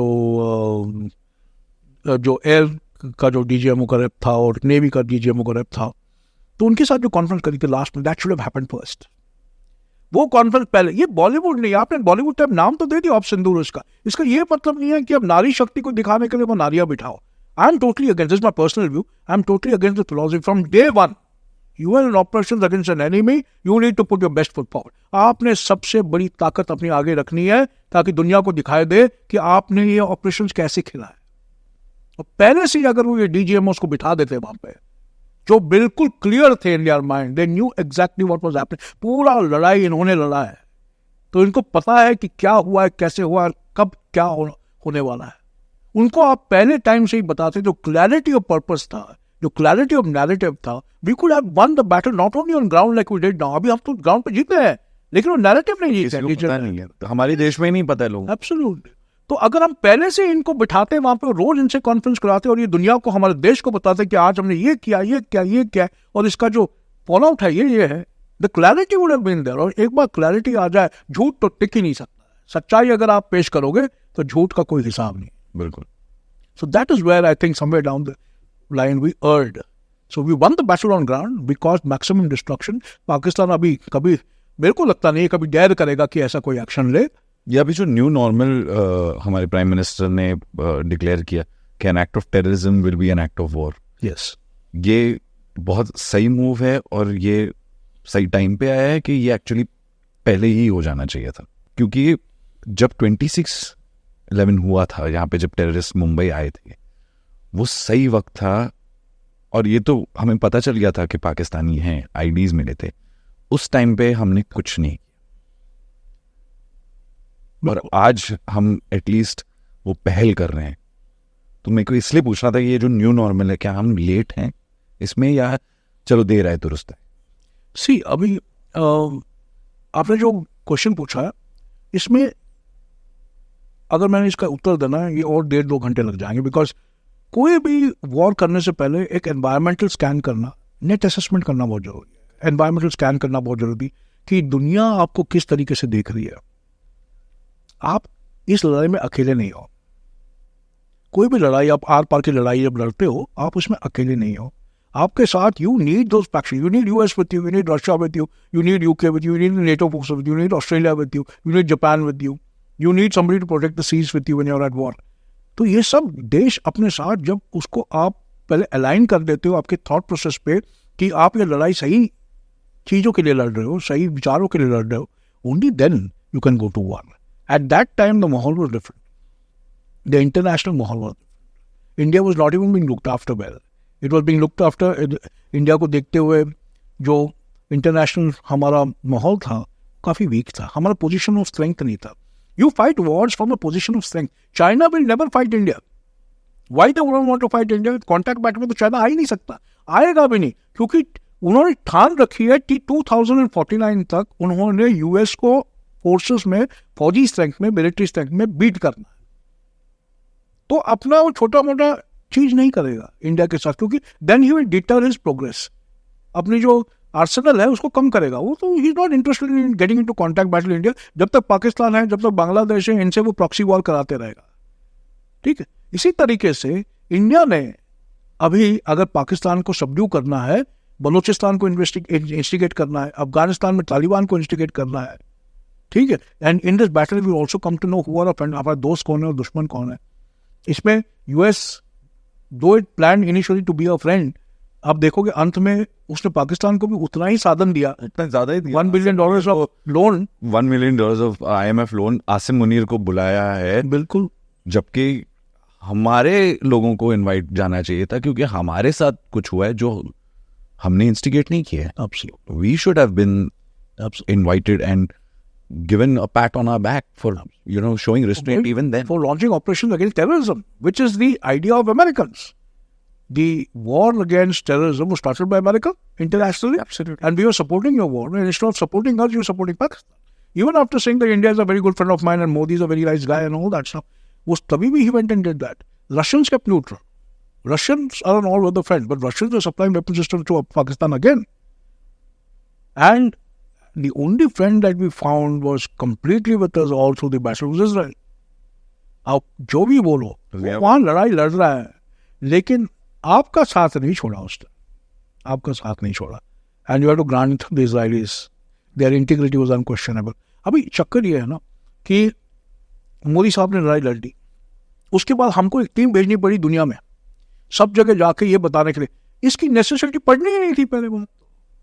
यूएस तो नहीं करता, रशिया ने नहीं, कोई नहीं करता. इसकी नेसेसिटी इसलिए पड़ी because we lost the digital narrative. Because पहले से अगर तुम वहां पे इन जो फौजी लड़ाई लड़ चुके हैं, जिसको एक्सपीरियंस है, and not getting into Bollywood like themes of keeping women officers, nothing against them, they did a wonderful job, but they are not trained to do so. They are not trained to give spectacular answers और get the truth. सच बोलने का एक तरीका होता है, वो काबिलियत नहीं थी उनमें. जबकि ये डीजीएम ने स्टार्ट से लेके लास्ट तक लड़ाई इन्होंने प्लान करी है, इन्होंने इम्प्लीमेंट करी, इन्होंने ऑर्केस्ट्रेट करी. इनको पता है कि क्या होने वाला है. जो भी क्वेश्चन और सवाल आप करोगे, इसका उत्तर इनके पास ऑलरेडी है. अगर ये पहले दिन से हम शुरू करते थे, ये बैटल ऑफ नैरेटिव भी हम जीत जाते. उनका देखो, वो एयरफोर्स चीफ आया था, उसने पता नहीं क्या क्या बोला कि हमने ये कर दिया, वो कर दिया, एंड दिल्ली तक पहुंच गए and all that, but nothing happened. वो झूठ के ऊपर, कंप्लीट झूठ, नो प्रूफ, कंप्लीट लाइज के ऊपर वो अपनी लड़ाई जीत गए. वो डिजिटली जीत गए. अभी 1973 का अगर आप यॉम किपुर वॉर लो between Israel, Syria and Egypt, Yom Kippur war 1973, उसमें आप देखोगे Israeli celebrate the Yom Kippur.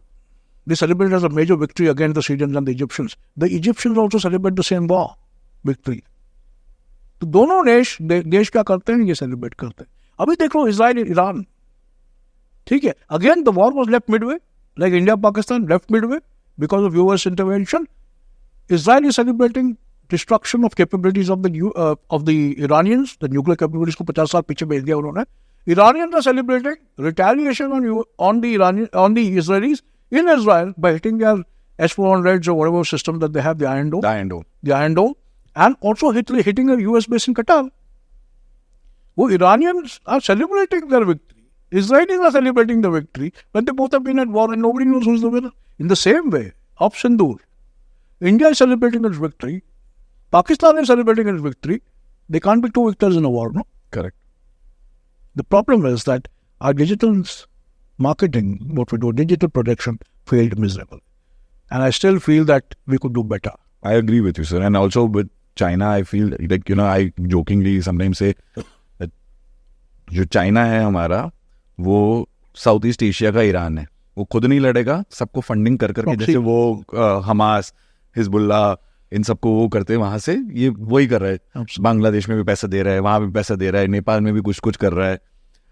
और चाइना का सर, जब मैं आपके पॉडकास्ट पे कुछ पढ़ाई कर रहा था, तो मेरे को एक चीज जो स्टैंड आउट हुई मेरे को चाइना के पास एक वन फ्रंट वॉर का ये है.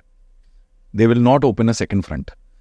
तो उससे मेरे को जो समझ में आया कि चाइना की आंख जो है अभी ताइवान पे है, और ताइवान को पास यूएस का स्ट्रेंथ है. अगर यहाँ पे हमारे ऑपरेशन के टाइम पे चाइना अगर कुछ करता, तो जब वो ताइवान के तरफ नजर लगाएगा कि हम चुप बैठेंगे. See, what happened with China is, China का एक ड्रीम है. It's called the big Chinese dream. Yeah. उनका ये है कि 2049 तक it has to leave US behind. And the Chinese currency has to be an international trade currency. Their infrastructure is very good. Their technology is very good. Their sea warfare is building up. They cannot match the US yet, but it's building up. So the intention is 2049 तक China ऐसी तगड़ी army होनी चाहिए कि दुनिया में लोग देखते रह जाएं. न्यूक्लियर आर्सेनल उनके पास काफ़ी है to match the US, and अभी तो उनके टैंक टूंग सब कुछ है. प्रॉब्लम चाइना का ये है, they do not have any military culture. They don't have a fighting army. They don't have a fighting army. और चाइना का सबसे बड़ा प्रॉब्लम है, they have deficiency of youth. Last problem यह है कि जी जिनपिंग को अगर relatively he has to stay powerful, only economics is not going to work. So he has to show certain amount of military might.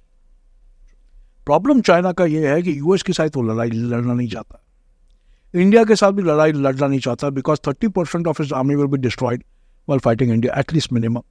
Contact war तो it's... तो what you're saying is very true. यहाँ पे वो Pakistan, Bangladesh, Myanmar से करवाएगा जो करवाना, श्रीलंका से भी थोड़ा बहुत इधर उधर, और उसका कंसंट्रेशन ताइवान पे है. क्या वो ताइवान को अटैक करेगा, वो क्वेश्चन मार्क है. With the US in the South China Sea, followed by the Japanese, the Australians and the NATO forces, him getting into Taiwan for a whole scale warfare is not probable for the next 10 years. 10 साल के बाद जी Jinping नहीं होगा. He is already 70+. ठीक है, his faculties will not be, हो ही नहीं सकता. So may be the entire environment changes. You see, China में भी क्या हो रहा है, वेस्टर्न फिलोसफी का इम्पैक्ट बहुत ज़्यादा है. All the Chinese today want to act like westerners, like the Americans, and slowly you will see the westernization of China will take place when their thirst for battle or competition with the US will be subdued, and the capture of the Taiwanese dream that they have might just not exist. I hope that happens. It is like POK. हम लोग बोलते हैं POK ले लो, POK ले लो, यहाँ पे सब चिल्लाते हैं इंडिया पे टेक POK. अरे लेके क्या करोगे? वो जो इतने सारे लोग वहां बसे हुए हैं अंडर द पॉवर्टी लाइन, उनको फीड करने के लिए taxpayers have to pay. Who are this taxpayers? You and me. Are they producing something so big that they are worth the effort that we put in? No. तो geostrategically if you take the entire thing, geostrategically आप अगर देखा जाए कि POK आपके लिए advantages है, disadvantages है? वो पूरा डिसएडवांटेजेस है. आप पहले तो जम्मू एंड कश्मीर की पॉपुलेशन को कंट्रोल नहीं कर पा रहे हो, उसके ऊपर और भी ले लोगे, और वो भी गरीबी की दिशा से नीचे जो है. और प्लस जब आप वो करोगे, आपको पता नहीं कि जो POK के लोग आएंगे कि पाकिस्तान के भी लोग आ जाएंगे, और कौन कौन एक बार अंदर आ गए तो पूरे देश. How do you vet them? Absolutely. Sir 3-4 cases notice किए हैं मैंने भी, आपने भी किए होंगे, जहाँ पे आर्मी और लोकल पुलिस के बीच में मुठभेड़ हो जाती है. ये क्यों होता है और उसको अवॉइड कैसे करें? देखो, जो 3-4 केसेस आपको पता लग गया है इसके बारे में, the problem is that Indian army officers जो है, यंग ऑफिसर्स जो हैं, उनकी जो ट्रेनिंग होती है वो बहुत सख्त ट्रेनिंग होती है. उनकी ट्रेनिंग होती है which is based on completely breaking a man first. आप कॉलेज से आते हो, सिविल सोसाइटी से आते हो, फौज ज्वाइन करना चाहते हो, पहले आपको तोड़ा जाता है, और तोड़ के आपको एक फौजी बनाया जाता है. और उस तोड़ने के प्रोसेस में पहले 6 महीने लगते हैं आपको सिर्फ बताने के लिए कि वो आपके वीकनेस क्या है. सिर्फ वीकनेस के लिए पहले 6 महीने में सिर्फ आपको लगता है कि ये मेरे को 20 किलोमीटर दौड़ा रहे हैं, 15 किलोमीटर के बाद मेरे हवा उड़ गई है, बट मैं 5 किलोमीटर तभी खेल रहा हूँ. The next 6 months is to show your capabilities कि ये तुम्हारी कमजोरियां थी, इस कमजोरियों को आप बिल्कुल नकारने के लिए ऐसे एक्सरसाइज करेंगे, ऐसी ट्रेनिंग करेंगे जो आप इसको निगेट करोगे. तो अगले 6 महीने में आपको कैपेबिलिटी दिखा रहे हैं कि how capable you are walking 40 kilometres with 25 kgs of weight on your shoulders and your feet are bleeding. आपके पैरों से खून निकल रहा है क्योंकि 25 किलोमीटर इतने वजन के साथ आप चल रहे हो, आप यूज टू भी नहीं हो, लेकिन कर रहे हो. और वहां पे फिजिकल स्ट्रेंथ मैटर नहीं करता. आप सलमान खान होंगे या शाहरुख खान होंगे या कोई इंटरनेशनल बॉडी बिल्डर होंगे, उस कुछ नहीं चलता है वहां पे. इट इज मेंटल रेजिलियंस कि तुम्हारे पास तुम्हारे बॉडी को समझाने के लिए इतनी काबिलियत है कि जो अगले 3 किलोमीटर है वो स्टिल आपने करना है. So the building of capability, the showing the power of your mind and body. तो द फर्स्ट इज फौज आपको तोड़ के बिल्कुल ऐसे बना देता है कि आप बिल्कुल आपको लगने लग जाता है कि मैं क्यों आया यहाँ पे, भाग जाऊं यहाँ से. सेकंड, वो आपको कैपेबिलिटी दिखाते हैं कि आपके अंदर काबिलियत कितनी है.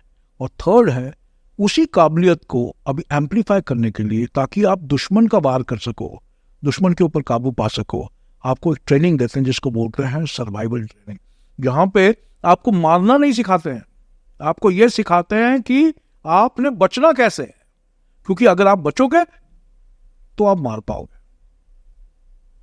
और लास्ट में आपको किलिंग टेक्निक सिखाते हैं जहां पे आप दुश्मन को कैसे खत्म कर सकते हो, बोथ अनआर्म्ड कॉम्बैट में या वेपन्स का यूज करते हो. So this entire training cycle सबसे ज्यादा स्ट्रिक्ट होता है ये, और एक कांस्टेंट होता है इसमें, और उसको बोलते हैं मिलिट्री डिसिप्लिन. और ये मिलिट्री डिसिप्लिन इतना कांस्टेंट होता है कि ये आपका रहन सहन बन जाता है. तभी जब अफसर बोलते हैं यार he was a civilian, Hindi movies में बॉलीवुड में ब्लडी सिविलियन बोलते हैं, कोई अफसर ब्लडी सिविलियन किसी को नहीं बोलता, ये गलत फहमी है. सिविलियन या ही इज अ सिविलियन का मतलब है कि इसका डिसिप्लिन आपके मुताबिक कम है. ही इज नॉट रिडिक्यूलिंग, वो आपको नीचा नहीं दिखा रहा है, वो ये बताने की कोशिश कर रहा है यार मैं फौजी हूं, एक मेरा तरीका है, और हम एक कुएं के मेंढक हैं, और हम कुएं के मेंढक हैं जो बड़े खुश है, और हम कुएं के मेंढक ही रहना चाहते हैं जब तक हम फौज में है, क्योंकि जो बिरादरी है, जो कमराडरी है, वो मेंटेन करना is the most important thing in that secluded environment. आप जरा सोचिए, -50 डिग्री सेंटीग्रेड में 20 बंदे एक साथ रह रहे हैं जो 3 महीने के लिए नहाते नहीं है. उनको आउटडोर जाने के लिए टू गो फॉर मॉर्निंग एब्लूशंस, ठीक है, वो बाथरूम जाने के लिए कोई बाथरूम नहीं है, उस बर्फ में खड्डा खोद के उसमें करना पड़ता है. पीने के पानी को गर्म करते ही वो बर्फ बन जाता है. जो खाना पीना आता है वो इतना सख्त होता है, उसको गर्म करने के लिए केरोसिन का जरूरत होता है या गैस का जरूरत होता है जो फ्रीज हो जाता है. अगर आप वेपन फायर करना चाहते हो, ट्रिगर से अगर अपना हाथ निकालोगे, दी फिंगर कैचिंग फ्रॉस्ट बाइट, ये फ्रॉस्ट बाइट अगर फिंगर को हो सकता है, इसका खतरा सबसे ज्यादा है. तो डिसिप्लिन वो मेंटेन करता है to survive in all kind of temperatures, in all kind of situations, is what makes him different. और जब वो छुट्टी आता है, या जब वो एक जगह से दूसरी जगह ट्रांजिट कर रहा होता है, या कोई पब्लिक फंक्शन अटेंड करने जाता है, तो ये डिसिप्लिन उसमें कायम है. और जब ये देखता है ये डिसिप्लिन बाकी जगह नहीं है, उसके अंदर एक फ्रस्ट्रेशन सी पैदा हो जाती है. और जब ये फ्रस्ट्रेशन सी पैदा हो जाती है, he also has a high adrenaline level, ज्यादा जोश होता है उनमें, मोटिवेटेड होते हैं. पहाड़ चढ़ा दो, पहाड़ चढ़ जाते हैं, प्लेन से गिरा दो, जंप कर देते हैं, पानी के अंदर डाल दो. स्विमिंग नहीं आता होगा, लेकिन उसको पता है कि उसके साथीदार हैं जो उसको बचा लेंगे, खुद भी जाए. So it is all about survival, and within the survival what is constant is discipline. और ये डिसिप्लिन क्या करता है, it sometimes becomes the biggest non enabler in civil life. आप जब ऐसे सोसाइटी में जाते हो जहाँ पे मिलजुल के रहना है, प्यार से रहना है, अड़चने आती हैं, बातचीत भी अलग अलग किस्म की होती हैं, गालियाँ गलौज चलती हैं, ठीक है, कोई थूकेगा तो कोई कुछ करेगा, कोई दारू पी के पड़ा रहेगा. दिस डजंट हैपन, ये फौज में नहीं होता है. कोई आपके बीवी को छेड़ेगा या कोई देखेगा फॉर अ लॉन्गर ड्यूरेशन, ज़्यादा देखेगा, गलत इंटेंशन से देखेगा या कुछ रिमार्क करेगा, ये सहन नहीं होता. और जो अपना इंडिपेंडेंस है, क्योंकि हम लोग ऐसी जगह में रहते हैं जहाँ ना स्कूल होता है, ना कॉलेज होता है, ना मॉडल होता है, ना एक बनिया का दुकान होता है, वहीं से सब्जी खरीदते हैं, वहीं से आप सैनिटरी नैपकिन भी खरीदते हैं जो CSD कैंटीन से आता है। एंड जब हम छुट्टियां आते हैं, पब्लिक में आते हैं, सिविलियन के साथ मिलना जुलना होता है हमारा, somewhere down the line this discipline acts as a countermeasure. You expect everybody, आपका एक्सपेक्टेशन होता है कि सब आपकी तरह है, वो नहीं होता, और आपको एडजस्ट करना मुश्किल हो जाता है। जब आप एडजस्ट नहीं कर पाते हो, you seek the same discipline, आप चाहते हो कि बाकी भी आपकी तरह आपको वही रिस्पेक्ट दिखाए जो मैं तुमको दिखा रहा हूं, जो नॉर्मली नहीं होता, जो नॉर्मली नहीं होता। अभी ये जो कांड हुआ था पुलिस के साथ जो पंजाब में, जो ऑफिसर अपने वाइफ के साथ और सन के साथ outside I think alcohol shop was just parked his car and he was having his little drink there. Correct. Nothing wrong in it. कोई गलत काम तो नहीं कर रहा था वो, अपने कार में अपने फैमिली के साथ। ये पुलिस वाले आए, जो भी अड़चन हुआ, ऑफिसर ने बात करी, उन्होंने बात करी। ऑफिसर ने बोला कि मैं हिंदुस्तानी फौज का ऑफिसर हूं, बताया भी था। उसके बावजूद इन्होंने उसके ऊपर वार किया and they hit him and beat him brutally. He was all alone. There were 3 of them. And Khalsa were tall, strong, any Khalsa. The issue is that he had discipline with him. He didn't retaliate. They had indiscipline and they retaliated. Second is tolerance levels. Till he could tolerate, he tolerated.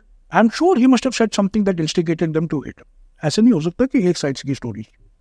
But the action that the police took, even after knowing, जानने के बाद कि ये फौजी officer है, तभी भी इन्होंने उसके ऊपर वार किया, ये गलत, ये गलत। आपको अगर प्रॉब्लम होती तो उनको पुलिस स्टेशन ले जाते, पुलिस स्टेशन में कार्रवाई होती, तहकीकात होती, और जो भी है अगर वो गलत है तो उनको गलत साबित करके उनको जो भी आपकी कानूनी कार्रवाई करनी है वो करना चाहिए था। लेकिन किसी को ये हक नहीं है कि एक गवर्नमेंट सर्विस या फॉरगेट गवर्नमेंट सर्विस, किसी सिविलियन के ऊपर भी हाथ उठाने।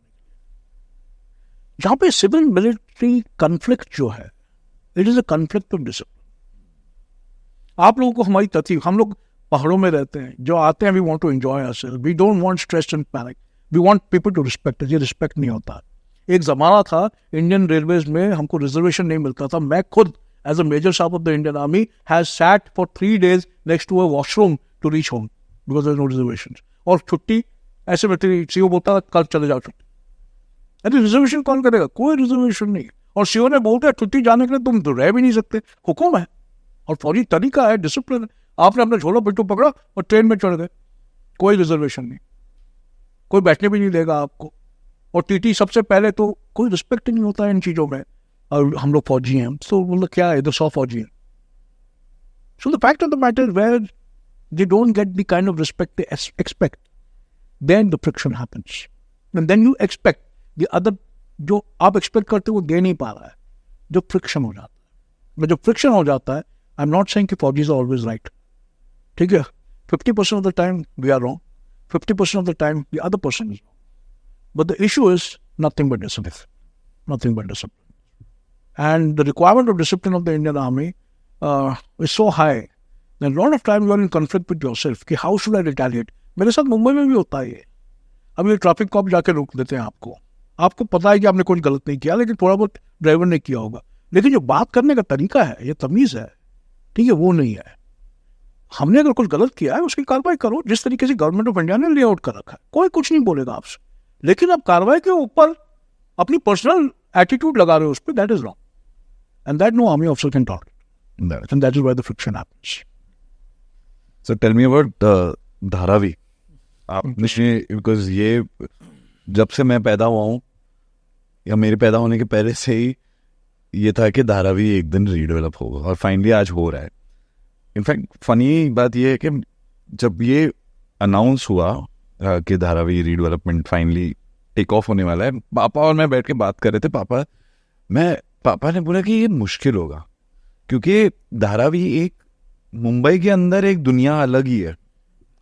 जैसे आपने एक वर्ड बोला कुएं के मेंढक, वो वहां पे अंदर खुश हैं, और वहां पे बिकॉज वो एक अलग दुनिया है, तो वहां पे लैंड माफिया भी है, वहां पे क्रिमिनल्स भी हैं, वहां पे बिजनेसेस हैं, एक्सपोर्ट बिजनेसेस है, बहुत सारी चीजें, स्लम लॉर्ड्स होंगे, पॉलिटिकल माफियाज होंगे। ये बहुत ही बड़ा नेक्सस है जो बहुत ही ऑर्गेनाइज्ड कियोस्क की तरह चलता है अंदर। And you formed a team, a strategic team. Tell me about that whole thing and process, and how did you manage it? See I will be very honest, मैं आपको बिल्कुल गहराई से कह सकता हूँ कि ये अदानी ग्रुप का सबसे चैलेंजिंग एंड डिफिकल्ट प्रोजेक्ट है। पहली बात तो ये कॉन्सेप्ट जो अदानी साहब ने, गौतम अदानी साहब ने इस चैलेंज को एक्सेप्ट किया, that itself needs a big salute. As you know, Dharavi is critically located in the centre of Mumbai and it is a slum. ये ऐसा स्लम है जो रिनाउंड स्लम है, दुनिया का, एशिया का लार्जेस्ट स्लम है, दुनिया का थर्ड लार्जेस्ट स्लम है। और जैसे आपने कहा, धारावी में जो लाइफस्टाइल है वो अलग अलग किस्म के लाइफस्टाइल है। वहाँ पे बिजनेसमैन है जो करोड़पति हैं, डिफेंडर और मर्सिडीज लेके घूमते हैं, ठीक है, जबकि वहाँ पे वो भी है जो ऐसे समाज के हैं जो गटर साफ करते हैं, ठीक है। वहाँ पे मुसलमान, हिंदू, मराठा, तमिल, सिख, ईसाई सब रहते हैं और प्यार से रहते हैं। धारावी में कोई कम्युनल वायलेंस नहीं होता, अगर होता भी है तो माहिन, सायन, कुर्ला में होगा, लेकिन धारावी में नहीं होगा। बुद्धिस्ट कम्युनिटी वेरी प्रोमिनेंट है धारावी में, बाबा अम्बेडकर के जो फॉलोअर है वो बहुत बड़े हैं। लेकिन धारावी का जो है ये एक वे ऑफ लाइफ है। If you ask the people of Dharavi के लोगों को बोलोगे आप सुधार चाहते हो, सब बोलेंगे, 99% बोलेंगे हाँ सुधार चाहिए। तो गौतम भाई ने ये समझा और समझने के बाद ये कायम किया कि इस धारावी को मैंने सुधारना है। And I have heard the man, मैंने उस बंदे को सुना है और उसने पता है हमको क्या बोला है।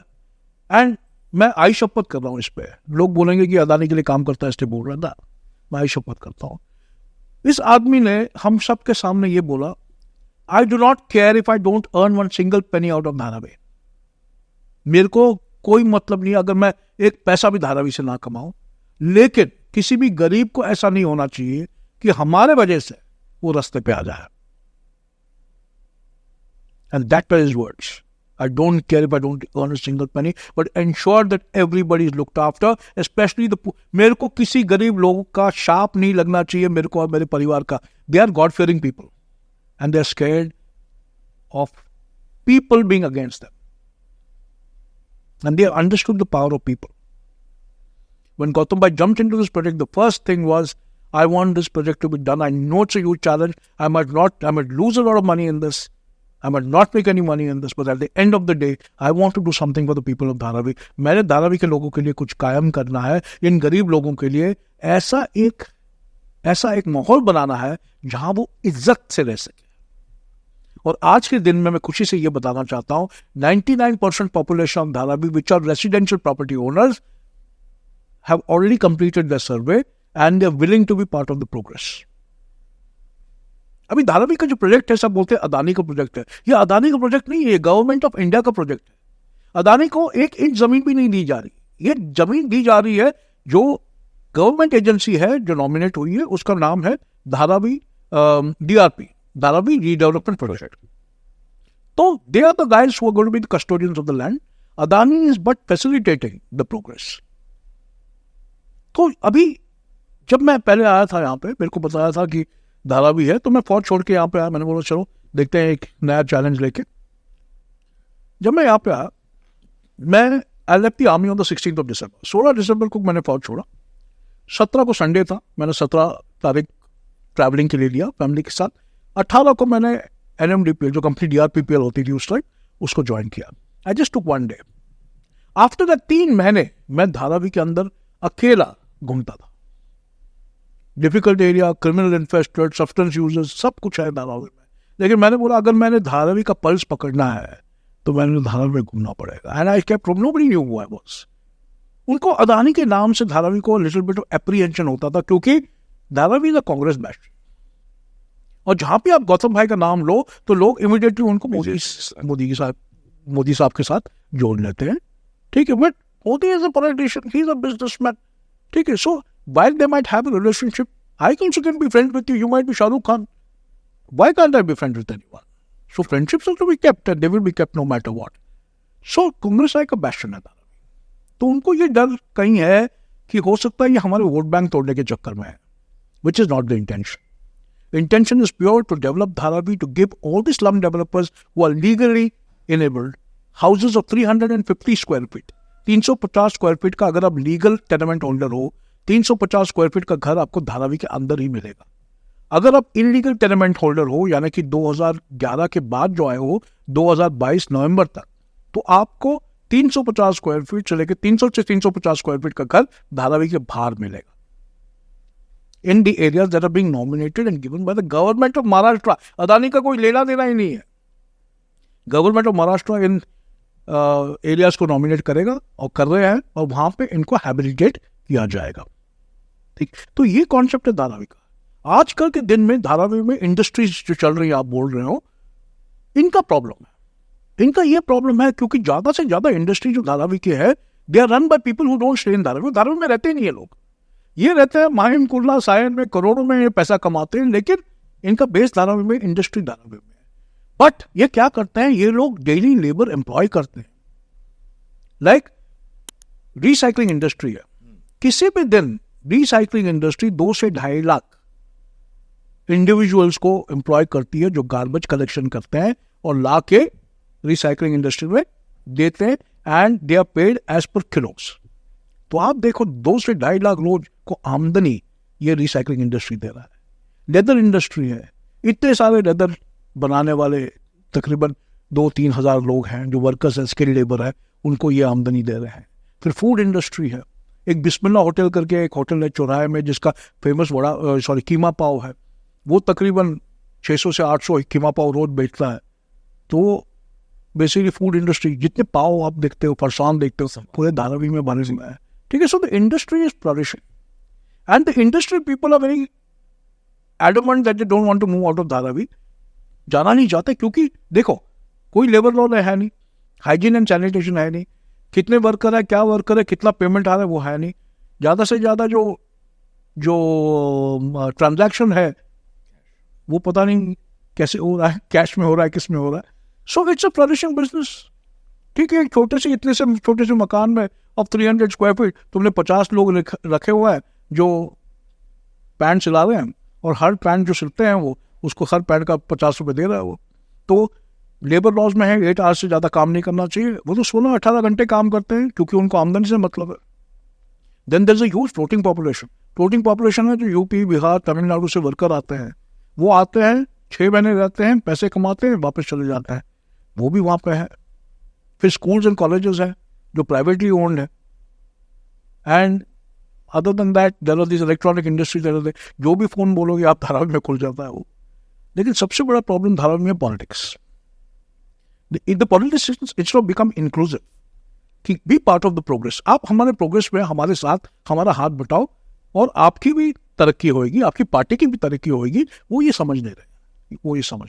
और जो भी अड़चन धारावी में डालते हैं ये डालते हैं, बिजनेसमैन डालते हैं, लेकिन वो समझ रहे हैं, अभी हमारे से बातचीत भी कर रहे हैं, एंड होपफुली जब उनको बिल्कुल क्लैरिटी आ जाएगी वो पूरा सेटल हो जाएगा और धारावी का रीडेवलपमेंट होगा।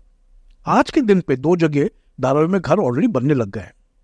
एक है जो RLD का एरिया है, रेलवे लैंड डेवलपमेंट अथॉरिटी का जो एरिया है, वहां पे जो फर्स्ट फ्लोर का स्लैब भी डाल दिया है, और दूसरा है माहिम रेलवे यार्ड का, जो पहले माइंड स्क्रैप यार्ड बोलते थे, उस एरिया में वहां पे भी पूरा प्रिंटिंग का काम शुरू हो गया है। ठीक, तो अब देखोगे कि अगले 7 साल में जो रेसिडेंशियल प्लॉट्स और सोसाइटीज है वो इस्टेब्लिश हो जाएंगे। These are self sustainable residential areas vertical, where there are certain amount of commercial properties उसी बिल्डिंग के अंदर जो आमदनी कमाने के लिए रखी जा रही है। ना ये पूरे प्रॉपर्टीज जो अदानी बांध रहा है, 350 स्क्वायर फीट की प्रॉपर्टी दे रहा है, उसमें शेयर्ड पार्किंग भी है, सिक्योरिटी सिस्टम भी है, लॉबी है, air condition lobbies and lounges हैं, वॉकिंग एरियाज हैं, एमिनिटीज है, मंदिर, मस्जिद, चर्चेज हैं, वॉकिंग एरियाज हैं, क्रशेस हैं, प्राइमरी स्कूल्स हैं, हॉस्पिटल्स हैं, and roads, arteries connecting all of Dharavi, where you can cross Dharavi walking in 10 minutes in any direction. That is the kind of amenities Adani is going to be providing. And within those amenities, he's made it very, very clear, 10 years of maintenance of those facilities and buildings will be done by Adani free of cost. For the commercial, 5 years the government of Maharashtra has declared Dharavi an SEZ. That means no sales tax. What can get better than this? What can get better than this? The people, लोग हमारे साथ हैं, लोग बिल्कुल clear है अपने mind में कि हमको अपने जो अगली पुष्टि आ रही है उनको ऐसे एक सॉलिड घर में बसाना, ऐसे एक कॉलोनी में बसाना है ताकि उनको कभी शर्म ना आए। आपको एक उदाहरण देता हूँ, बीएमसी के टॉयलेट्स अगर आप जाके देखोगे, बीएमसी को भी मानना पड़ेगा, it is a huge task, और उनको हम लोग गाली देते रहते हैं, लेकिन गाली देने से कोई मतलब नहीं। आप जाके धारावी में देखो, मस्कीटो रोकने के लिए उन्होंने वो बायोलॉजिकल मस्कीटो कैचेस लगा रखे हैं, गटर हर बार साफ कर रहे हैं, वो टॉयलेट्स को संभाल रहे हैं। चक्कर यह है, गाली देना बहुत आसान है, लेकिन just somebody should understand the kind of work also they do. लेकिन कहीं कहीं है वे टॉयलेट्स पुराने हो चुके हैं, डायलेपिडेटेड हैं। आपको ये पता होना चाहिए कि एक जगह तो ऐसी है जहां हम लोग जा रहे हैं कि 5 लेडीज टॉयलेट हैं, 5 जेंट्स की टॉयलेट हैं। उनकी क्लाइंटेल जो है वो है 600 की। जाने कि if you tell one man to take 2 hours, it is going to take you all day for people to use that toilet.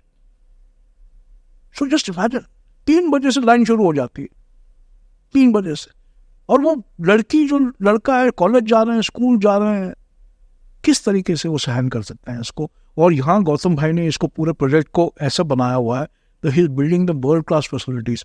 Initially the demo house जो बना था वो एक टॉयलेट के साथ बना था। जब गौतम भाई को ये दिखाया गया, गौतम भाई ने बोला ये क्या चक्कर है, एक घर में कितने लोग रहते हैं? बोला 4 से 6। बोला एक टॉयलेट से चल जाएगा, आपके घर में चलेगा क्या? बोला नहीं। बोला फिर 2 बनाइए। And today all the 350 square feet houses are having 2 toilets.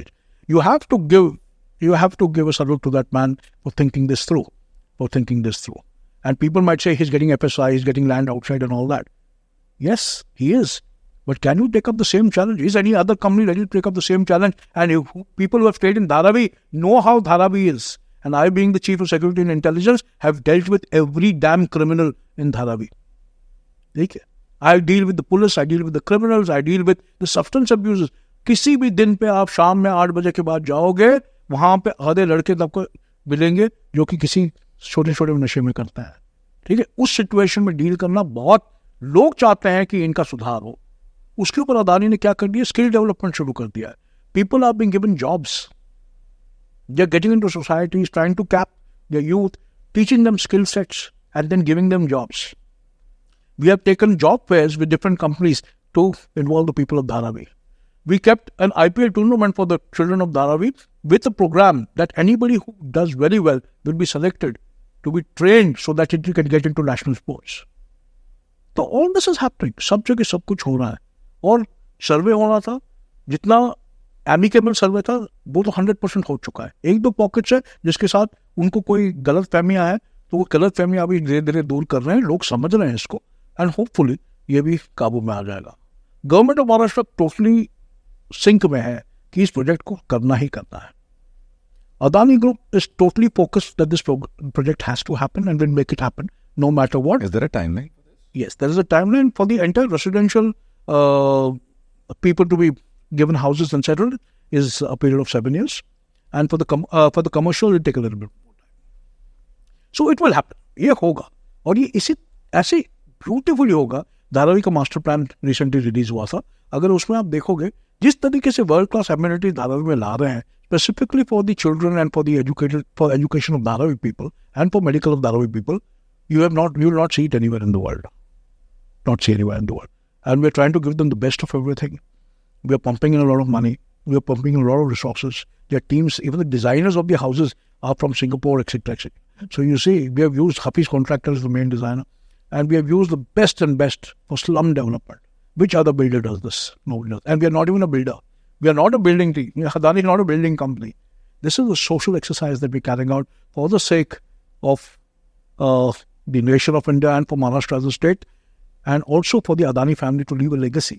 कि लोग कल देखे धारावी को और बताए, हाँ अगर कोई इसको कर सकता है सिर्फ गौतम भाई कर सकता है. So that is a legacy हम लोग छोड़ना चाहते हैं कि भैया करेंगे तो हम ही, और ऐसे करेंगे तुम देखते रह जाओगे. So we are very confident, I am very confident it will happen. And मैं इतने गरीब लोगों के साथ मिलता हूँ, इतने लोग मेरे दोस्त हैं धारावी में, और सबका यही विचार है, साहब जल्दी जल्दी खींचो इसको. बिकॉज एवरीबडी, आप बताओ एक गटर में रह रहे हो आप, और वहां से निकल के आपको अगर कोई 300 दीवार, छत, 2 बाथरूम, और क्या चाहिए, और paid parking, I mean sorry shared parking नीचे, और क्या चाहिए आपको, और आपके बच्चों के लिए स्कूल्स, आपके बूढ़ों के लिए और जो वो पीपल ऑफ अनवेल जो हॉस्पिटल बना रहे हैं, और arteries and tracks, walk areas, park, सब कुछ बना के ले रहे हैं आप. And I think this project is going a long way. We will succeed. हमने जो पेस बनाया था उस पेस को हम पकड़ के बिल्कुल कायम है. एंड मेरा तो विचार है as the chief of security and intelligence of NMDPL is that we've got a CEO who's a wonderful guy. He's got foresight. He's got a vision. And Gautam Bhai has appointed the right man for the right job. His name is Mr. Anil Sardana, a wonderful human being. He thinks for the people. He thinks for the people. वो मेरे को 1000 बार बोलता है, नील लोगों का सोच, गरीबों का सोच. And believe me, 22 months of the survey now, 20 months of the survey, I've been heading the entire thing of the security part of it, and the survey later from February this year. Let me proudly say, ये धारावी के लोग हमारे साथ हैं. एक single incident नहीं हुआ. 20 महीने हो गए. Not a single incident has happened against us or our company in Dharavi. The politicians can say what they want, whoever is against this project, the people are with us. So लोग हमारे साथ हैं, धारावीकर हमारे साथ है, और इस project को हम कायम करेंगे, कामयाब बनाएंगे. Thank you for saying that sir, क्योंकि जो पॉलिटिक्स के लिए जो अननेसेसरी प्रोपेगेंडा हो रही है, क्योंकि ये जो प्रोजेक्ट है, ये कोई पर्सनल प्रोजेक्ट वो तो मैं बोल ही नहीं रहा हूँ. ये तरक्की का प्रोजेक्ट है. आप किसी को पीछे अगर लेके जा रहे हो तो समझ में आ रहा है कि आप पॉलिटिक्स कर रहे हो. कोई इंसान बोल रहा है कि मैं आपको अपग्रेड कर रहा हूँ, तो इसमें क्या बुरी बात है. आज आप प्लेन में भी बैठ तो आपको अगर कोई बोलते है कि सर इकोनॉमी से आपको प्रीमियम इकोनॉमी में अपग्रेड कर रहे हैं, आप खुशी होगे ना. आप बिजनेस क्लास से नहीं बोलोगे कि नहीं यार मेरे को economy. Stop the politics and certain things. And the amount of talent in Dharavi is amazing. You have rappers of Dharavi. Yeah. You have drummers of Dharavi. You have dancers of Dharavi. I think they went to American Idol also won something. Yes. Then you have painters of Dharavi. Then you have most of the people in Dharavi, the housewives, work as chefs and maids. And they are earning their own money. The children are studying in good schools. And then the best part about Dharavi is it's an accepting society. They have no communal divide. Hindu Muslim Sikh ईसाई कुछ नहीं है उसमें. सब एक साथ रहते हैं. एंड जब अब कभी आइए मेरे साथ, आपको घुमाएंगे. यहाँ हिंदू का घर है, यहाँ मुसलमान का घर है, यहाँ पे बुद्धिस्ट का घर है, यहाँ पे कोई और का घर है. They are living peacefully. कोई किसी को कोई अड़चन नहीं है और सब मजे में रहते हैं. होपफुली हमारा देश भी एक दिन ऐसा हो जाए. I just hope so. This entire communal attention and debate. मैं टीवी नहीं देखता हूँ, तो अगर मैं टीवी बंद कर दूं, टाटा स्काई स्पेशली, तो देश ठीक ही है. वो तो देश ठीक है. But you are then like I personally believe that then I'm a ill-informed human being. No, for information you have many other things. Yes. Not I'm the talking news. about this news channel. No. That I'm not talking about. For information you have a lot of. I'm talking about like Google, or you watch podcasts like this where you're actually getting people off the Absolutely. Even AI today gives you the truth. Yes. ठीक है, he's scrutinizing the entire thing, getting you the most probable answer. And you see, you type today of Sindoor and the success story, the way he brings it out to you, even the most logical perspective cannot bring it in the same manner. It's amazing. And Dharavi is an amazing, I'm just hoping that I stay that long enough to see it progress. I'm sure. And I will be very candid to you. In between, I had a little temptation to go on to a better field. But then I was prevailed upon. And Mr. Sardana, my CEO, only said one thing. He said, my vision is to see these poor people get something along with Gautam Bhai. And we as a team cannot now deter. So let's stay a team, let's take it to its conclusion. And I'm here to stay, and I'm here to see that the project becomes great. People of Dharavi are very empathetic. Wherever I go in Dharavi, जहाँ भी मैं Dharavi में जाता हूँ, लोग मेरे पास आते हैं, मेरे से मिलते हैं. आज के दिन पे इतने सारे दोस्त बन गए मेरे Dharavi के, और जो लोग सोचते हैं ना ये बिल्कुल गरीब लोग हैं या कीचड़ों में रहते हैं, ऐसा कुछ नहीं है. धारावी के लोग काफ़ी अमीर हैं, काफ़ी हाँ छोटे छोटे मकानों में रहते हैं, लेकिन दिल बहुत बड़ा है. And finally it's all about your heart, mind and soul. Absolutely. And they have a large heart. They are large heart. They are people with a heart. They are people with a heart. And I'm hoping that everything goes well. Beautiful. Sir, thank you so much for coming on Unlock with Kunal Jai Singh. जाते हुए मैं एक ही चीज़ बोलना चाहता हूँ, जो भी आपके व्यूअर्स हैं उसके लिए, कि जो हम लोग काफ़ी सबके सामने बोलते हैं कि आई am very proud of my army, I am proud of my navy, I am proud of my air force. But the fact is, if you so proud of it, why don't you show it? I agree. Fine. Do you actually take time to talk to a soldier? A soldier just needs love. He doesn't need you. He doesn't need your money. He doesn't need a sofa to sit on. But if you just show him a little bit of थोड़ा सा respect आप किसी भी सैनिक को दिखाओगे, उससे प्यार से बात करोगे, आप देखोगे कि he will give you 10 times more love Very true. than you can ever imagine. So love your soldier. I think इस देश की अगर तरक्की करनी है, अपने फौज से प्यार करो. अग्री सर, मैंने ये खुद देखा है क्योंकि जब मैं श्रीनगर में शूट कर रहा था तब मैंने सिर्फ थैंक यू बोला उनको. उससे ज़्यादा मैं कुछ ऑफर नहीं कर सकता. बट उनको जो उनकी तरफ से जो स्माइल और ऐसे कोई लोग ऐसे पैट करते ना, जाओ अच्छे से शूट करो. आपको मैं एक जाते एक इंसिडेंट बताना चाहता हूँ कि I took over a regiment. I am originally from 69 armoured regiment. I took over a regiment to command called the 8 light cavalry. और 8 लाइट 69 आर्मर्ड रेजिमेंट में मिक्स ट्रूप्स थे, हर किस्म के ट्रूप्स थे, हर रिलीजन के ट्रूप्स थे. तो हमारे पास एक मंदिर होता था जिसको हम सर्व धर्म स्थल बोलते थे. All gods used to be worshipped there. And then I got into 8 Light Cavalry. 8 Light Cavalry एक distinct unit है, community based unit है, जिसके 3 स्क्वाड्रन है. टैंक्स रेजिमेंट में स्क्वाड्रन होते हैं. तो ईच स्क्वाड्रन हैज 14 टैंक्स. तो हर स्क्वाड्रन अलग किस्म का स्क्वाड्रन था. एक खालसों का स्क्वाड्रन था जो बेसिकली अमृतसर जट सिख वाले थे, अमृतसर गुरदासपुर वाले बेल्ट के. दूसरा जाटों का स्क्वाड्रन था जो भिवानी रोहतक के थे. और तीसरा राजपूतों का स्क्वाड्रन था जो कि बीकानेर उस एरिया के थे. और जब मैं 8 कैवलरी में आया तो मेरा एक सबसे पहले स्वभाव ये था कि योर मैन कम फर्स्ट. जो आपके सोल्जर्स हैं वो सबसे पहले आते हैं, बाकी सब बाद में. मैं किसी और की तरफ देखता भी नहीं हूँ. पहले सोल्जर्स का ट्रेनिंग, सोल्जर्स की छुट्टी, सोल्जर्स की कंफर्ट, उसके बाद बाकी सब. तो जब इन्होंने देखा कि 2-3 महीने में साहब बिल्कुल मिल चुके हैं, बिकॉज मैं दूसरे यूनिट से आया था. तो एक दिन मंदिर परेड, फौज में परेड होते हैं. Everything is a parade.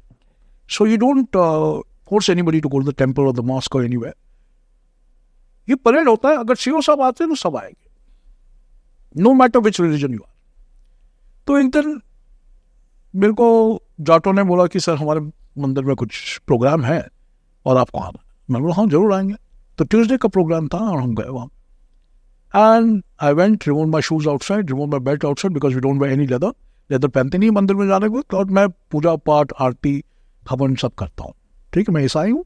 I believe in the Lord Jesus Christ. But मेरा धर्म मेरे जवानों का धर्म है और उसमें कोई मेरे को पूछ भी नहीं सकता. Even if God comes and tells me that no my troops are my troops, their religion is my religion. So मैं बेल्ट उतार के, जूते उतार के अंदर गया. And I couldn't do anything. मेरे को सिर्फ मेरे चेहरे पे एक स्माइल थी. भिवानी और रोहतक के जाट जो 6 फुट के हैं, तगड़े, सब घी खाने वाले पहलवान, पूरे देवी देवताओं के बीच में उन्होंने एक हाथ से बना हुआ, जो हमारे लोकल कारपेंटर ने बनाया था, जो फौजी कारपेंटर ने, एक वहां पे क्रॉस लग. तो I call the senior jersey of the Jat squadron, you don't have to do this. किसके कोई जरूरत नहीं है. बोला नहीं साहब चाहिए, आपका धर्म हमारा था.